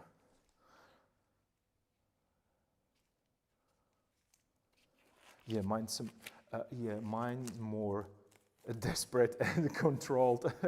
After this gallery, I'll try to do more loose. As in, high five. Yes, I'm ready. It's only fair. So good. Okay, thank it. Master study and kick it loose. The power of a suggestion. Yeah. And remember, I have that. Where did I put it? You remember yesterday I was talking about that painting on the paper, which is kind of a study. Or yesterday or day before. I'm just going to pick it up. Because I have multiple paintings that I'm working on simultaneously, right? Because I don't want to be, you don't want to be stuck with stuff. So we can say a same thing for was I showing this, right? So when you look here, like this is just a random thing, very random thing, very random brushstrokes. I was showing this before. You see, I'm trying to. Right? These are extremely random brushstrokes. There's nothing here. These are suggestions. But then as you zoom out, it slowly kind of falls into place because of this is unfinished painting, so don't really pay attention to that. But it's a good example of seeing what's happening. Same with the garment, right? These are random brushstrokes, or almost random. Oops. And when you look from a distance, so just to show a little bit, this way, right? So it's not really that far away from looking like a garment. I don't want to say that this is easy to do. It requires a bit of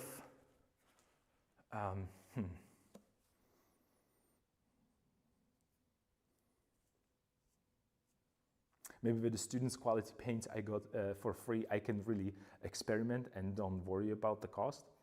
Definitely. And you don't need to do this with expensive oil paints,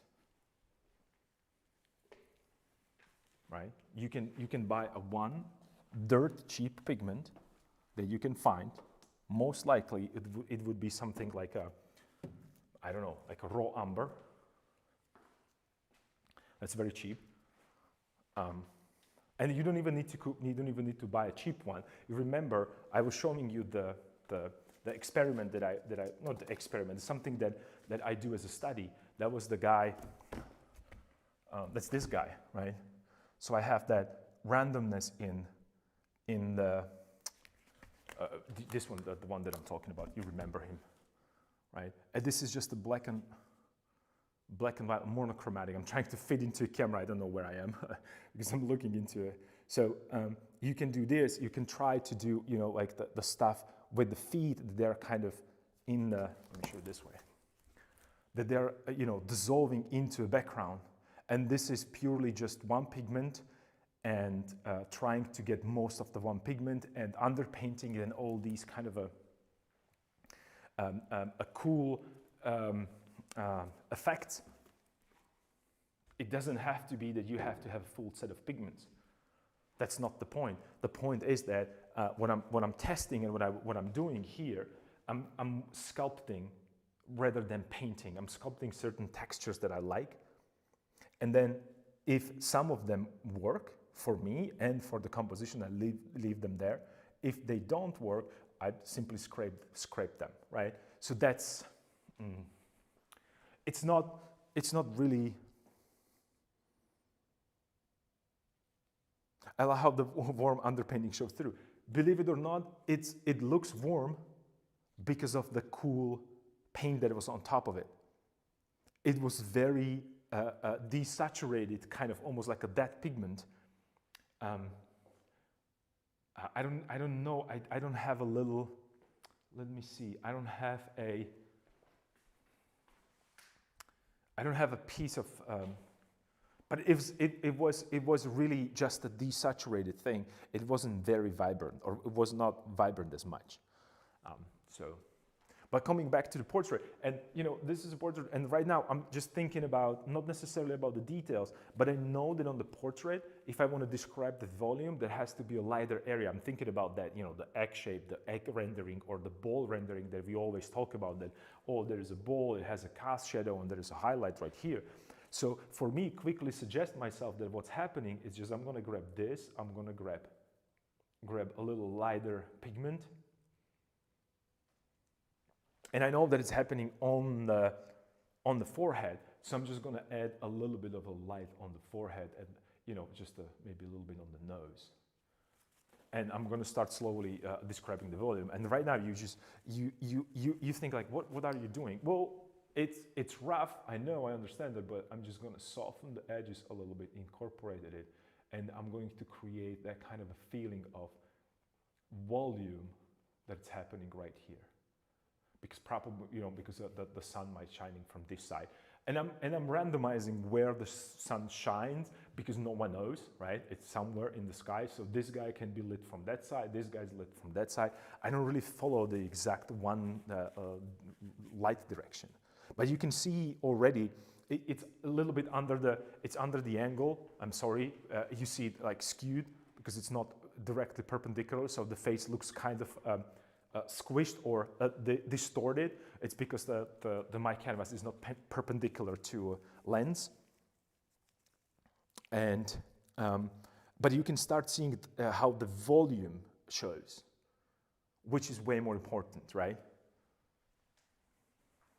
On that distance, because who cares? Like if you see someone, like when you think about the atmospheric or perspective in general, like how far is that person from you when you register him in your field of view with the head this big? I doubt that you would be able to point out the eyelashes or eyebrows. You could tell that it's a specific person because of the overall shape and the way how that person walks. We are very, very perceptive to these things on top of volume. Right? So for me, this is enough. Maybe if I want to just really go into like a next, not even a next step, but the next stage, maybe I could start shaping the eye sockets a little bit more, right? Maybe show like a little bit of something here. And then maybe if you want to, I don't think that you need more for that. And check it out right now. I'm pretty sure that the eye sockets are too dark. How do I know that? Well, look how much attention that I have a very light value against dark value on the small spot. Your eye just wants to go there. It's distracting. It's distracting me. I can tell right now that it's distracting, right? It's taking away from the portrait in the front. But hear me out. We had the discussion. Let me just move this out of the way.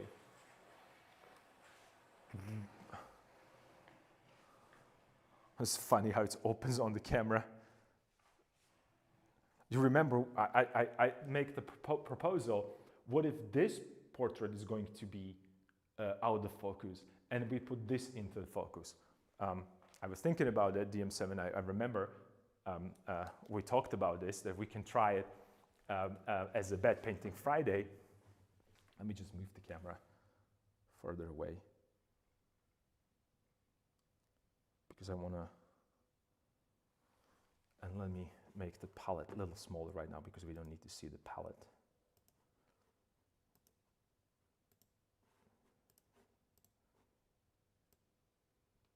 Nice, okay, that's just for a second, and then when we'll get back to painting, I'll just extend it because I want to show you something.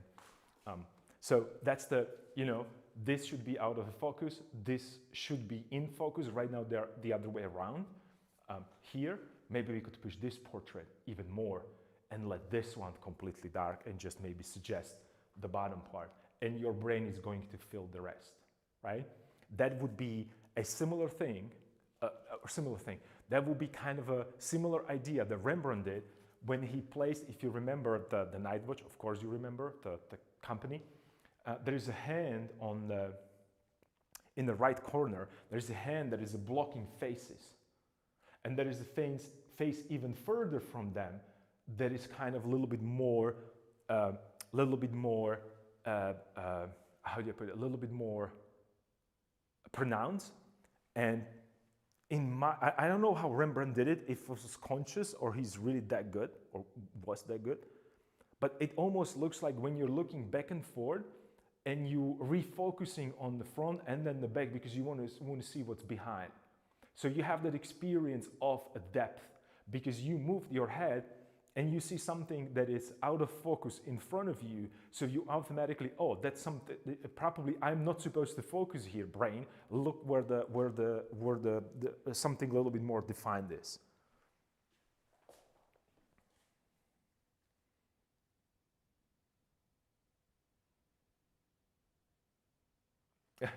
Yeah, I can repeat it.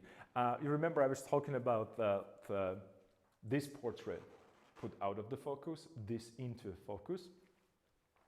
So let's try, we can actually do it right here. This is going to be out of the focus, but not necessarily that we don't put the details there, but we make it less dominant. It's already extremely dominant figure. Maybe if we push this one, it's going to create a kind of a nice unexpected interest. I was playing with that idea right here, and I wanted to try it. I really wanted to. You can't. I know DM7. You know that I would. But then I thought that all right, I can find another place where to apply it. I wanted to do it with a Bad Painting Friday, but we can test it here. That's what I was. That's what I was referring. Or using your name.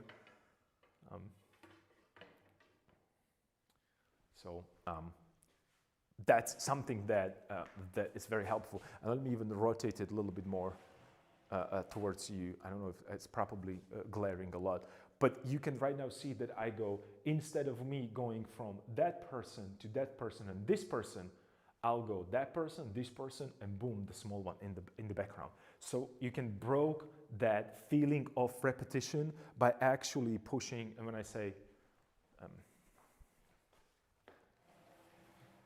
maybe, and I don't know, this is the experiment. You remember, like this guy and this guy and this guy, they're equally almost spaced. But if this guy is going to blend with the back, almost blend with the background, and I push this one a little bit more, and maybe this guy right here, it might help that break that repetition. So it's going to be variety within a unity within a variety.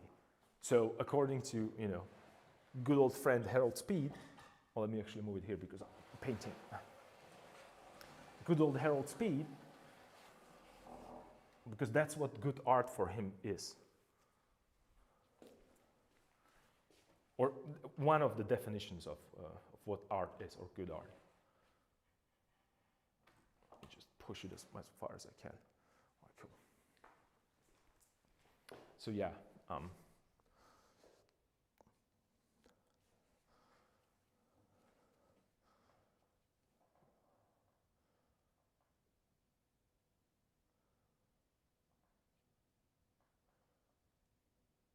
Remember, I said I was doom scrolling Ilya's work. Yeah, on his multiple people work, I've noticed that he used contrast to direct your eyes and keep some people out of the focus. I thought that was genius. Yeah, unity within a variety. Yeah, and when you then look into Repin, or we talk about Leviathan as a landscape painter. Well, that's the same principle. Same principle. You just have a different object. So it is kind of the idea of refocusing and moving that focus around. And I think that when you really, really look at, like, for me, the most obvious and the easiest to understand, it's when Rembrandt is doing it. It's kind of the cleanest and most, what's the word that I'm looking for? The most,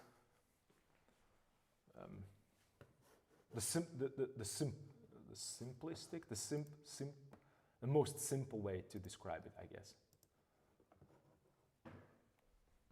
Or to see when he's working on it, because he doesn't need any elaborate like different painters. And I'm not talking about the Ilya right now. I'm in general, like, you have more figures, more complicated poses, like more twists and turns. And it's just still, but you're adding a more action, but still, it's just the compositionally it's still the same thing. It's a figure in the blank space. Like, we've seen these so many times that we're kind of we are, and I'm not saying that these are bad, but we tend to skip them because not because they're bad, but we find them boring in terms of visual stimulus. I don't know. It's the same with me with the old movies. Like, watching old movies, unless they are unless the cinematography is on point, like, let's say, that famous, everybody knows who deals with the film. I think it's Ingmar Bergman. Ingmar Bergman, I think it's his name. So you watch his movie, and it's just a one perfect composition shot after another, because his idea, there was a beginning of filmmaking, and the only thing that they couldn't move the cameras, so they had to create a perfect shot like it's a painting. So they set up the figures, they build up the stages, the stages were painted behind them. They actually even, with Nosferatu, they painted the dark shadows, because shadows were not dark enough. So they painted the shadows. The figures stayed exactly in the same position where the shadows were, because when they moved, the shadow stayed because it was painted in.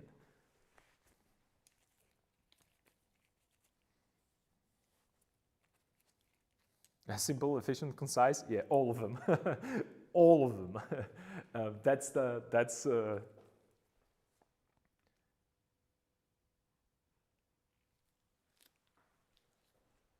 And maybe maybe this guy in the back can have that a kind of a monk's traditional hairstyle.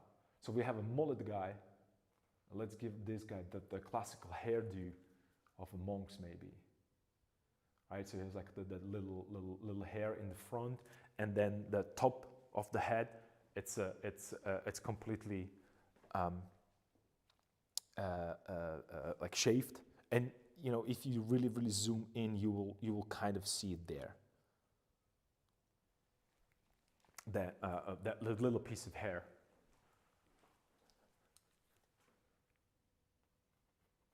Right, there's going to be a top part right here, and then maybe they have like a little.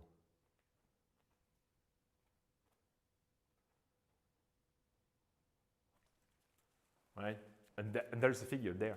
We don't need anything else. Maybe if you really want to push it, I could take right now a little bit of the lighter value, even lighter value. But I'm gonna go cooler, lighter, and saturate. So I'm gonna introduce a little bit of the maybe even better. I'm just going to clean my brush.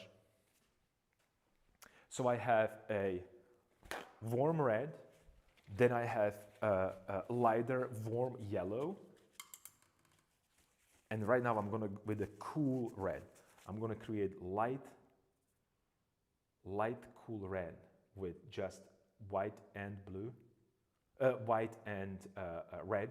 So this is going to be my accents in the background. This is way too powerful. But when you think about it, this is a skin tone that I used here for the main skin. It's actually even darker than I'm using right here, right? And right now here, it's going to be already the lightest part. And I'll just do like a little maybe nose, just a little bit, and maybe cheek. I like the cheek. That's like a, so it shows one side and then incorporate it a little bit so it doesn't look that. And again, I moved it, I destroyed the little bit of the shadow so underneath, but I can tell that it's too dark, so I'm going to change it, shift it, but I want a high saturation, so I'm going towards, I had this darker pigment, it doesn't work, it's too dark, I'm going lighter. Instead of adding white into this, I went down, because my palette is organized, like it's going lighter towards this area. It's going, there's a logic in the madness in the setup of the palette. So I'm bringing this is a really, really high saturated, lighter value, almost straight out of a tube. You can take it straight out of a tube. I can, because I already have a pigment there. And I'm just going to make the eyes slightly lighter. And I can still see that this is way too dark. So I'm going to go step lower and I'm going to introduce a little bit of more of yellow ochre there. So I'm lightening it up, still keeping high saturation because that's a shadow and I want that kind of a feel of a transparency in the shadow. And the saturation actually creates that transparency. So I'm going to slowly lighten this up. These are micro adjustments, but they are so powerful. They're so powerful. And then maybe we could hit a little bit shadow right on the side right here, or maybe here on the cheek to form his portrait a little better. So maybe there is a little shadow here. There's a neck, nice, and the shadow slightly here. Maybe we could show a little bit of ear on the sides, right? And we can slowly develop a little portrait, which is no different. Check this out, look. This is the size. So we can do this little portrait like this in there. This is really nothing. This is really just a, it still looks like a person, but when you go closer, there's not that much detail. It can take you a couple minutes to do a portrait like this. No brainer. And it's going to fit there perfectly, right? So we can actually, all right, let's parasite this since I already have it. Thank you, Carl.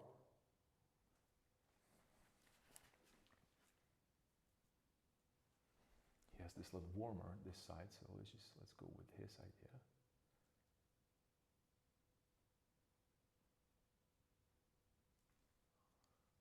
Cool, a little bit more shadow. He has a little bit more shadow underneath the nose, so let's push the shadow underneath the nose so we get a little bit more three-dimensional thing.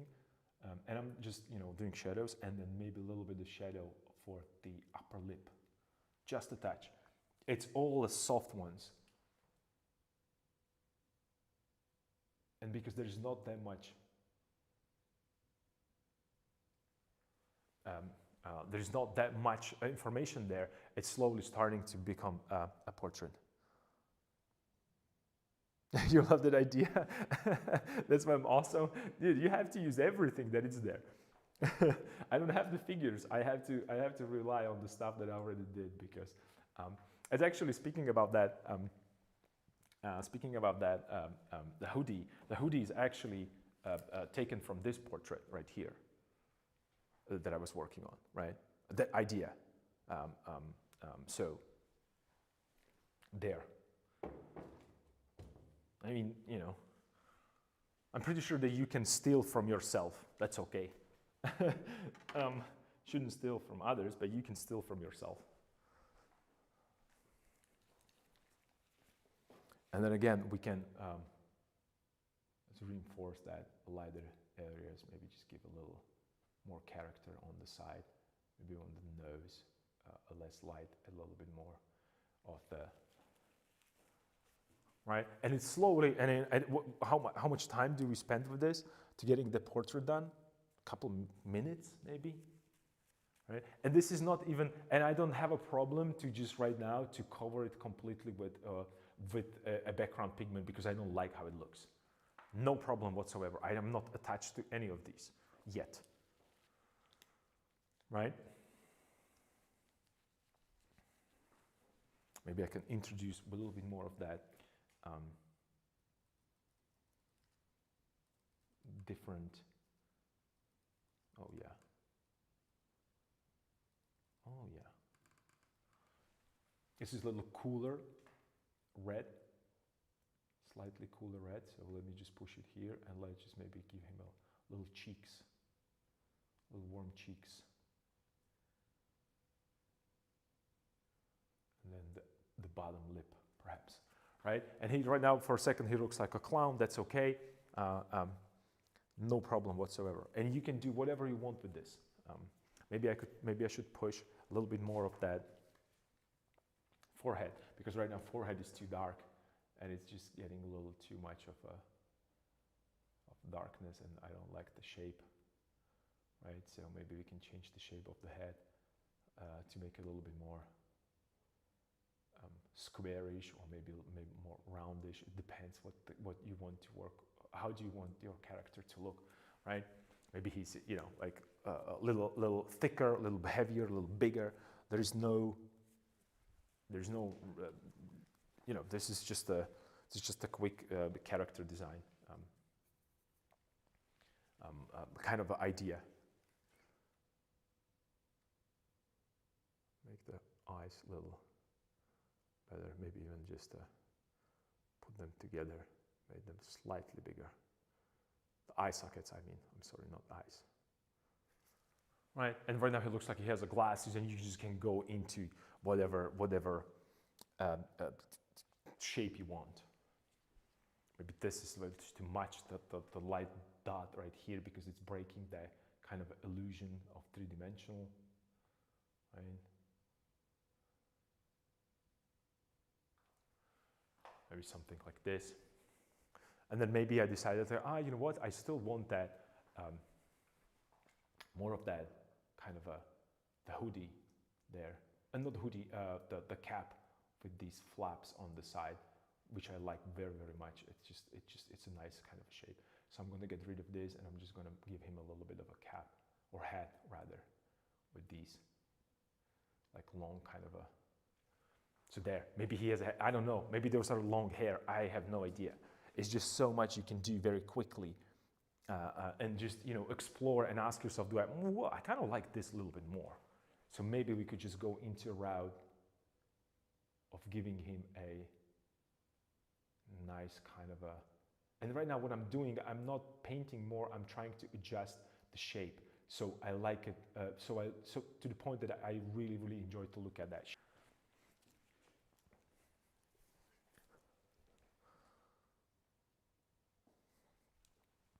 And also you can see here, and I just realized that it's also shown on the camera. You can see also on this portrait, we didn't do that much, but we have a light area here, cool area right here, and warmer area right there. Right, so it's all, and it's all these two in the darkness, there is the same value. It's just, you can see the saturation differences, actually. So we created gradation already inside the shadow. So if I want to create the portrait here, I would decide where do I want to have my eyes, and I would say myself, you know, in the Rembrandt ideas, okay, so there is one eye, it's right here, and another eye, it's right here. So I'll make them darker, that's it. And when you look at Rembrandt's work, I mean, he has everything in the shadow. The only thing that he does, just a little bit, to create a darker eyes. You can't see it, I'm sorry, because there's a pigment on top. So let me maybe punch it a little more, so you guys completely understand. So I'm going into a darker value, even darker than this, because I already have a pigment that is like this, there. So it's going to mix a little bit. So let's say that his eye is going to be here. 1, and another one. Right? I already have eyes there.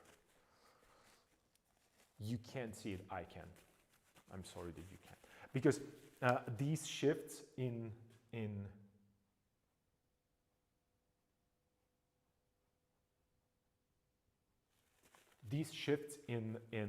value, I want them to be so small and so subtle that you can barely see them, but they're there. But right now I'm looking at this. Maybe they could go even slightly, maybe. Depends on where the nose is going to be, how low I'm going to push the nose. But I'm not sure yet. And also, I don't think I like the rotation of the head, because right now he's also looking this direction. So maybe I could rotate the eyes a little bit more here. So what I could do, I could actually, and right now since I already have a pigment there, I can just, smudge it in. Who cares? No one's gonna ever see it.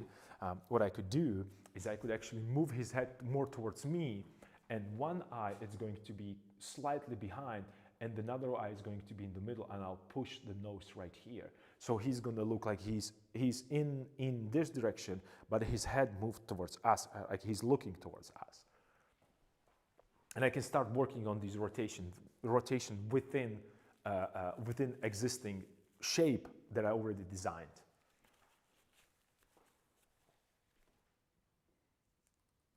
Let's punch up this a little bit.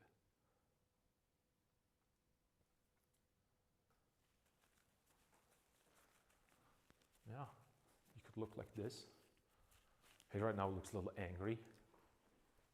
Let me see if I have, I want to check if I have that cap, the thing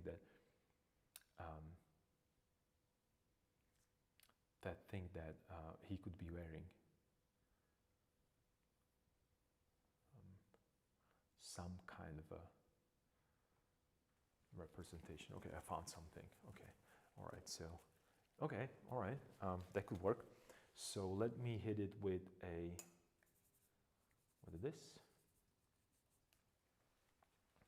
And it could be, and I'm looking for a better design of that.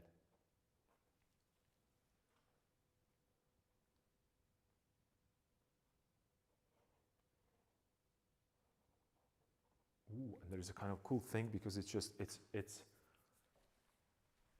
could be like a little bit of an inside. We see a little bit of inside right here, right? So it's going to shape it nicely.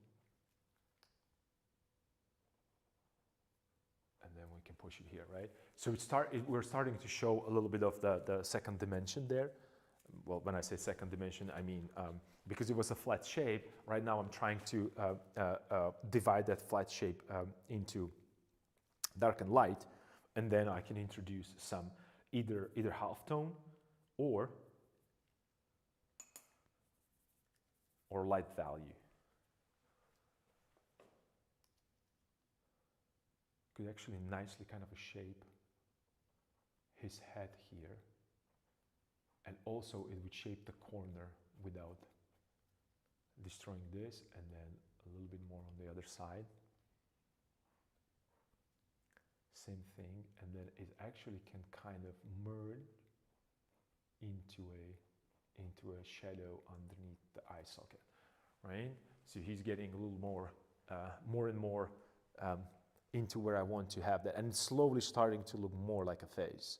It's not exactly the face, but it's an approximation of a face. It's an educated guess of how a face should look on that distance.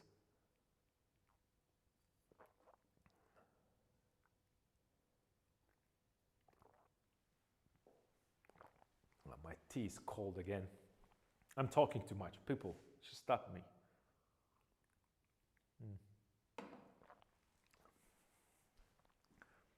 So yeah, so right now, I would really search for beautiful shape of that. Maybe it should go a little bit more this way, and we can show the shoulder again here. I don't know. I would maybe can. I know. Maybe we can put a. What if we put a little bit of a neck, because we're missing neck, so we can see like this is a And there's a little bit of a neck opening here, right? So maybe we show the neck of his. Right? It looks weird right now because we don't have all the information there. He looks kind of weird, but we're slowly, and then I say, okay, this is neck, fine, cool. What else I can do? Oh, I can maybe change this shape right here. And it feels like the nose could go lower. So I'm gonna grab the pigment and I'm just going to lower the nose a little bit. Yep, nice. Now we're talking, because they have like really big noses. For whatever reason, I don't know. They are kind of maybe they're Roman descent, who knows? Or this guy is. A little bit of that bridge, give him a little bit of this. Flares on the nose, and then we can put the highlight on the nose, and then we're good. And there's everybody gonna know that it's nose. A little bit of here, and maybe the mouth. It's a little lighter. And there. And he's slowly starting to just build up that. And I went from somebody that's thin to somebody who's kind of a bloated, kind of a chubbier, like a fuller cheeks, into someone that is skinnier, with someone that has a head. And right now I want to correct that. So I would be asking myself, am I going to correct, let's say, this shape? So I'm just going to throw a darker value there. I'm going to cut into it, right? Because I want a little better shape right there of that, you know, like that cap or whatever we want to call it, right? And I'm putting darker value here. Maybe I shouldn't put a darker value, but for now I'm cool with that. And maybe because right now it looks like it's the same shape from one side and another side, so maybe I could push it a little bit more here on one side. So instead of being it like this, right? No, you can't see it. Instead of being it like this, right? We can do something more like this, right? So that according to Rembrandt, right? Because if I put this into halves, this and this is going to be exactly the same. This and this is going to be same, right? Here, this is the same shape. This is the same shape. This is the same angle. This is the same angle. So just offset it a little bit to find a little pleasing. And the question would be, do I want to offset it right now away from him when I talk about the cap, or towards him, right? I can do it both ways. And maybe I could just throw a little bit more of a saturation on top of that head, because it's made out of, maybe it's made out of leather, I don't know, or that kind of a, you know, not necessarily sway. That's not what I wanted to say, but, and I'll push it here, and this is going to go straight down and here, right? So it's just slightly offsetting it wherever I can, so it doesn't look symmetrical. And then maybe cutting it here, I don't know, maybe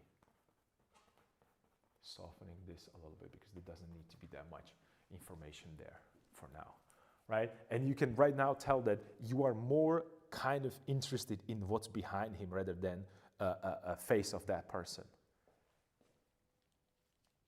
Maybe, I don't know, maybe it's just me because I'm looking at that, but I don't know. Let me just double check the mirror.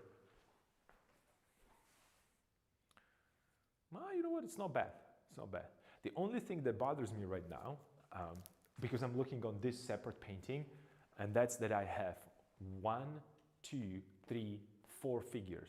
So I have to add someone somewhere, because I don't want to have a group of 2 they are equally distant from each other. That's something that bothers me right now here with this particular thing. And they are not equally distant in terms of this is definitely longer than this one, but in perspective, if I go into perspective, the length would be the same. So it looks like they created kind of that like a symmetrical shape. Like if we look from a top view, they would be in the perfect kind of a rectangle, right? But the rectangle, it's in the perspective here. So that's that feeling of That's my brain pushing me. Maybe because I was teaching a linear perspective later, not later, last week, I'm sorry, and the week before a lot, because I have some people interested in architecture, and no one teaches perspective anymore. So it's kind of a lost art. Especially because we have computers, like architects, they don't use rulers anymore. Well, in the classical trained schools and like really expensive ones, probably they do, but traditionally, like, people don't really.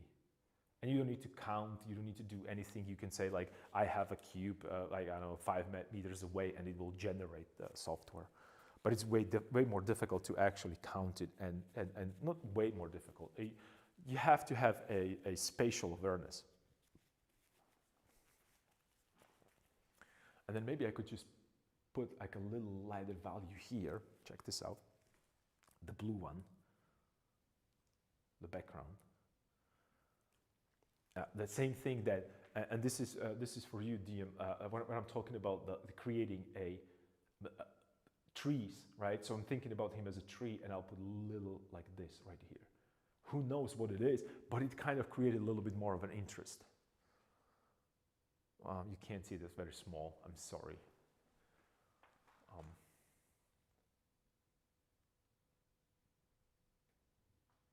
Maybe I'll make it bigger for you so you have a better understanding of what I'm talking about. And then I'm going to connect it and maybe move it all the way here. So this way and this way to make it sharper, right? So I'm going to make it a little sharper, so it's visible from distance also for you, and maybe a little lighter. So let's see what's going to happen. Maybe there is some kind of a, something going through, and I'm painting negative space. And with that negative space, I am actually, what I'm doing is I'm painting the outside edge of this hoodie and outside edge of that a hat that person has, not the background. I'm just adjusting it from the background position, right? So immediately there is a kind of like a little gaps there that you can actually start exploring. And right now I can tell that, ooh, I should probably put a little bit more warmth into my neck, because neck looks kind of dark and desaturated. So let's warm it up a little bit. So I'll put a little bit more warmth right here, and that's going to be like a pit of a neck plus a shadow. And then soften it here so it just doesn't look that bad, right? Slowly. And then from the other side, I can actually make like a darker accent on the other side.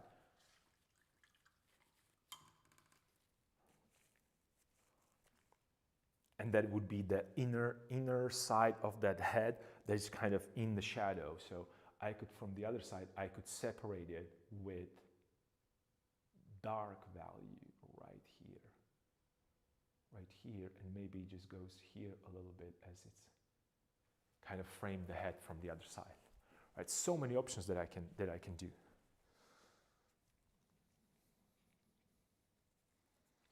Richard E. Scott wrote a really good book on perspective. I forgot the title, but it is something like How to Draw.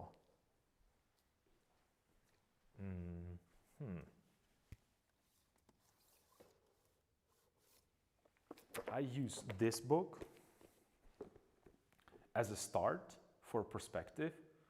It's called Basic Perspective Drawing, 6th edition. So this is the one that I used as a introduction, but this is very basic. This is very, very basic because it's a visual approach. So this is what I have a problem with when we talk about visual approach. Well, visual approach means what? That you are going to adjust angles visually because it's for perspective for painters and they don't want to do grids and everything. But then there is a perspective, one perspective, and that's a full geometry. So everything that you do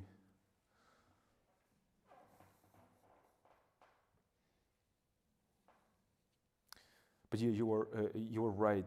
It's not in a demand nowadays. It isn't. It's less complicated. But if you like hardcore, just tell me, and one day we can go. Because what I do, the way how I was taught separately in US, and then they really pile it on me because our school in St. Petersburg, it's the Imperial Academy of Arts. And it means painting, sculpting, and architecture. So they're actually old school trained architects there. They still come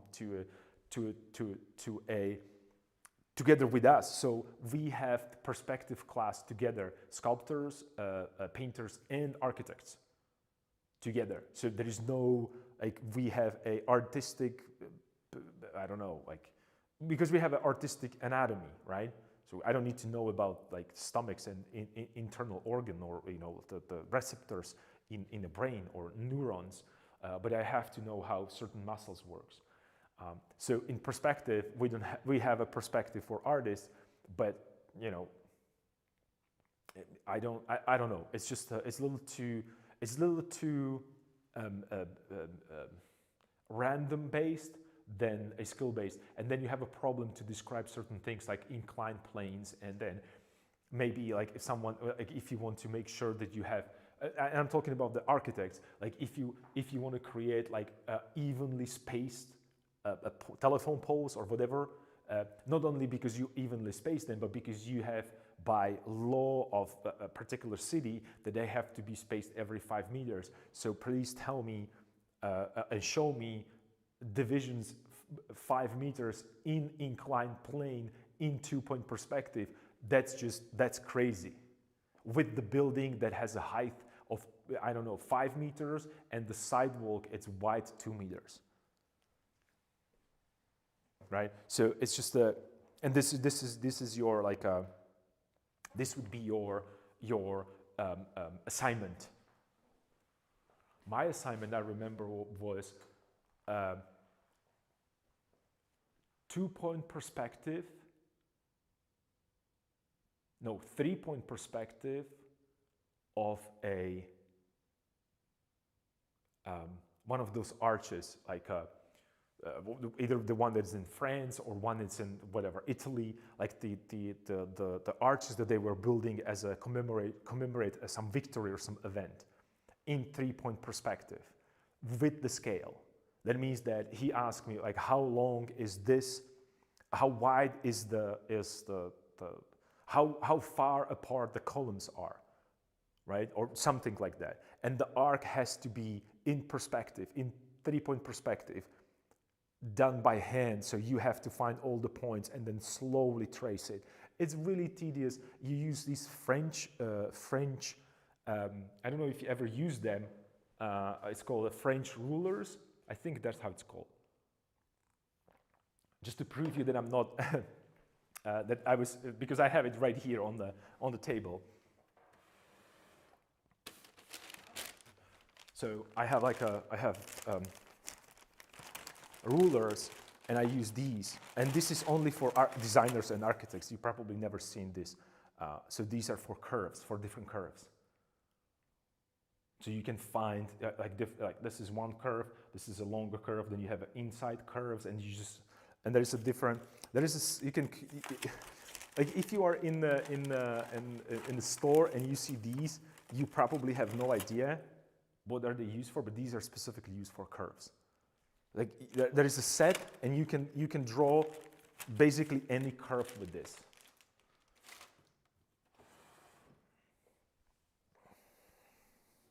I still like to know everything so I can do it on my own if tech suddenly died on us one day. You'll have to have the ruler. These are very inexpensive. You can buy them almost. I think that you can actually get them in your like office supplies. I think they usually carry these. They're really. You can get the expensive one, the good ones, right? With like a super precise curves. And it just doesn't chip when it drops down. These are these were like €5, I guess.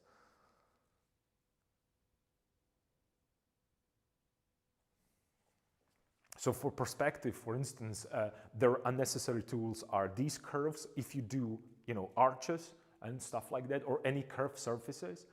Also, the mandatory thing is for me, it's a compass, ruler or two rulers, one with one like a straight edge. That means that one that has a triangle. One is a triangle with equal like 60 degrees, and one is a 90-degree ruler. These are like necessary things to have when you really get into perspective.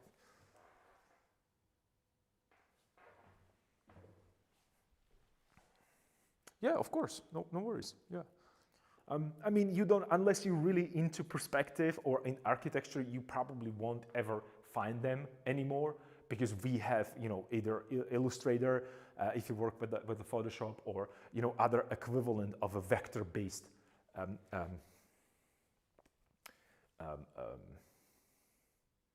software where you do these curves, by moving, the sliders left and right based on points. But the same thing applies, because it's taken from the reality. So I find these points on the curve, and then I'll take the ruler, the curved one, and I'm looking for the curve when it's hit these points, and then I can nicely connect them. What we do these days, you have the points, and then you can just move the points and sliders, and it's start curving in different directions. That's basically what it is. There's no...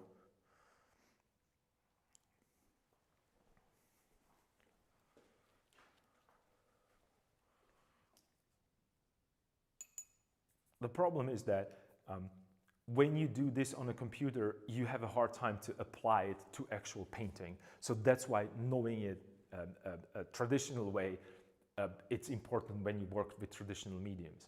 If I were to, and this is the stupidest thing that you've probably ever heard, and maybe not.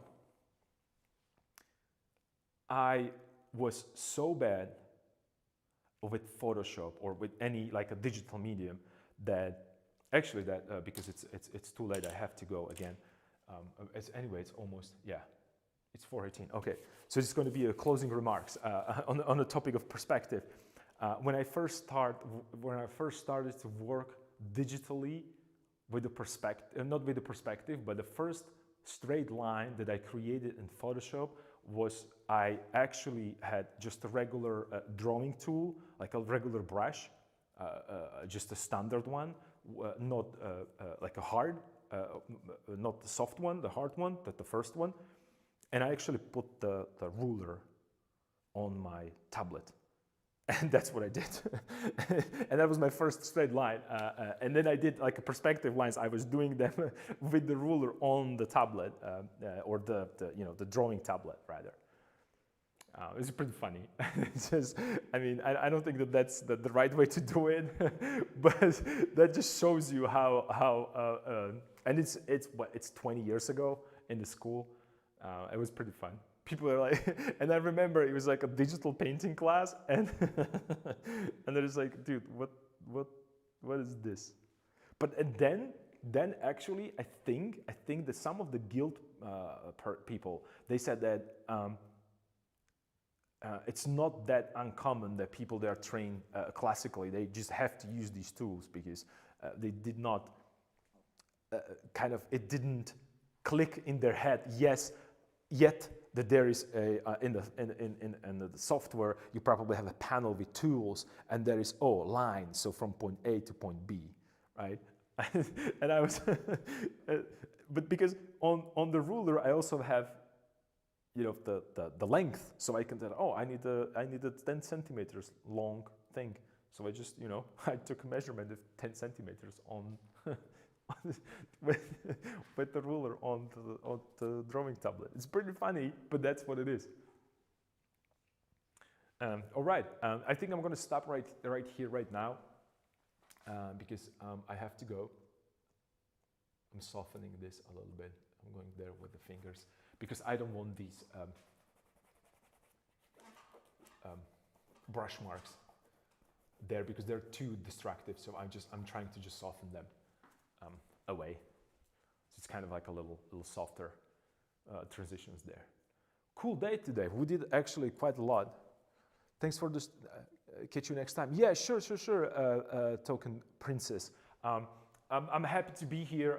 It was awesome. It was another, 4 hours of me talking, not really painting them much. But since we had the kind of the little demonstrations and so on and so forth. But you might also think that this is not a lot of painting, but there is a lot of things that we figured out.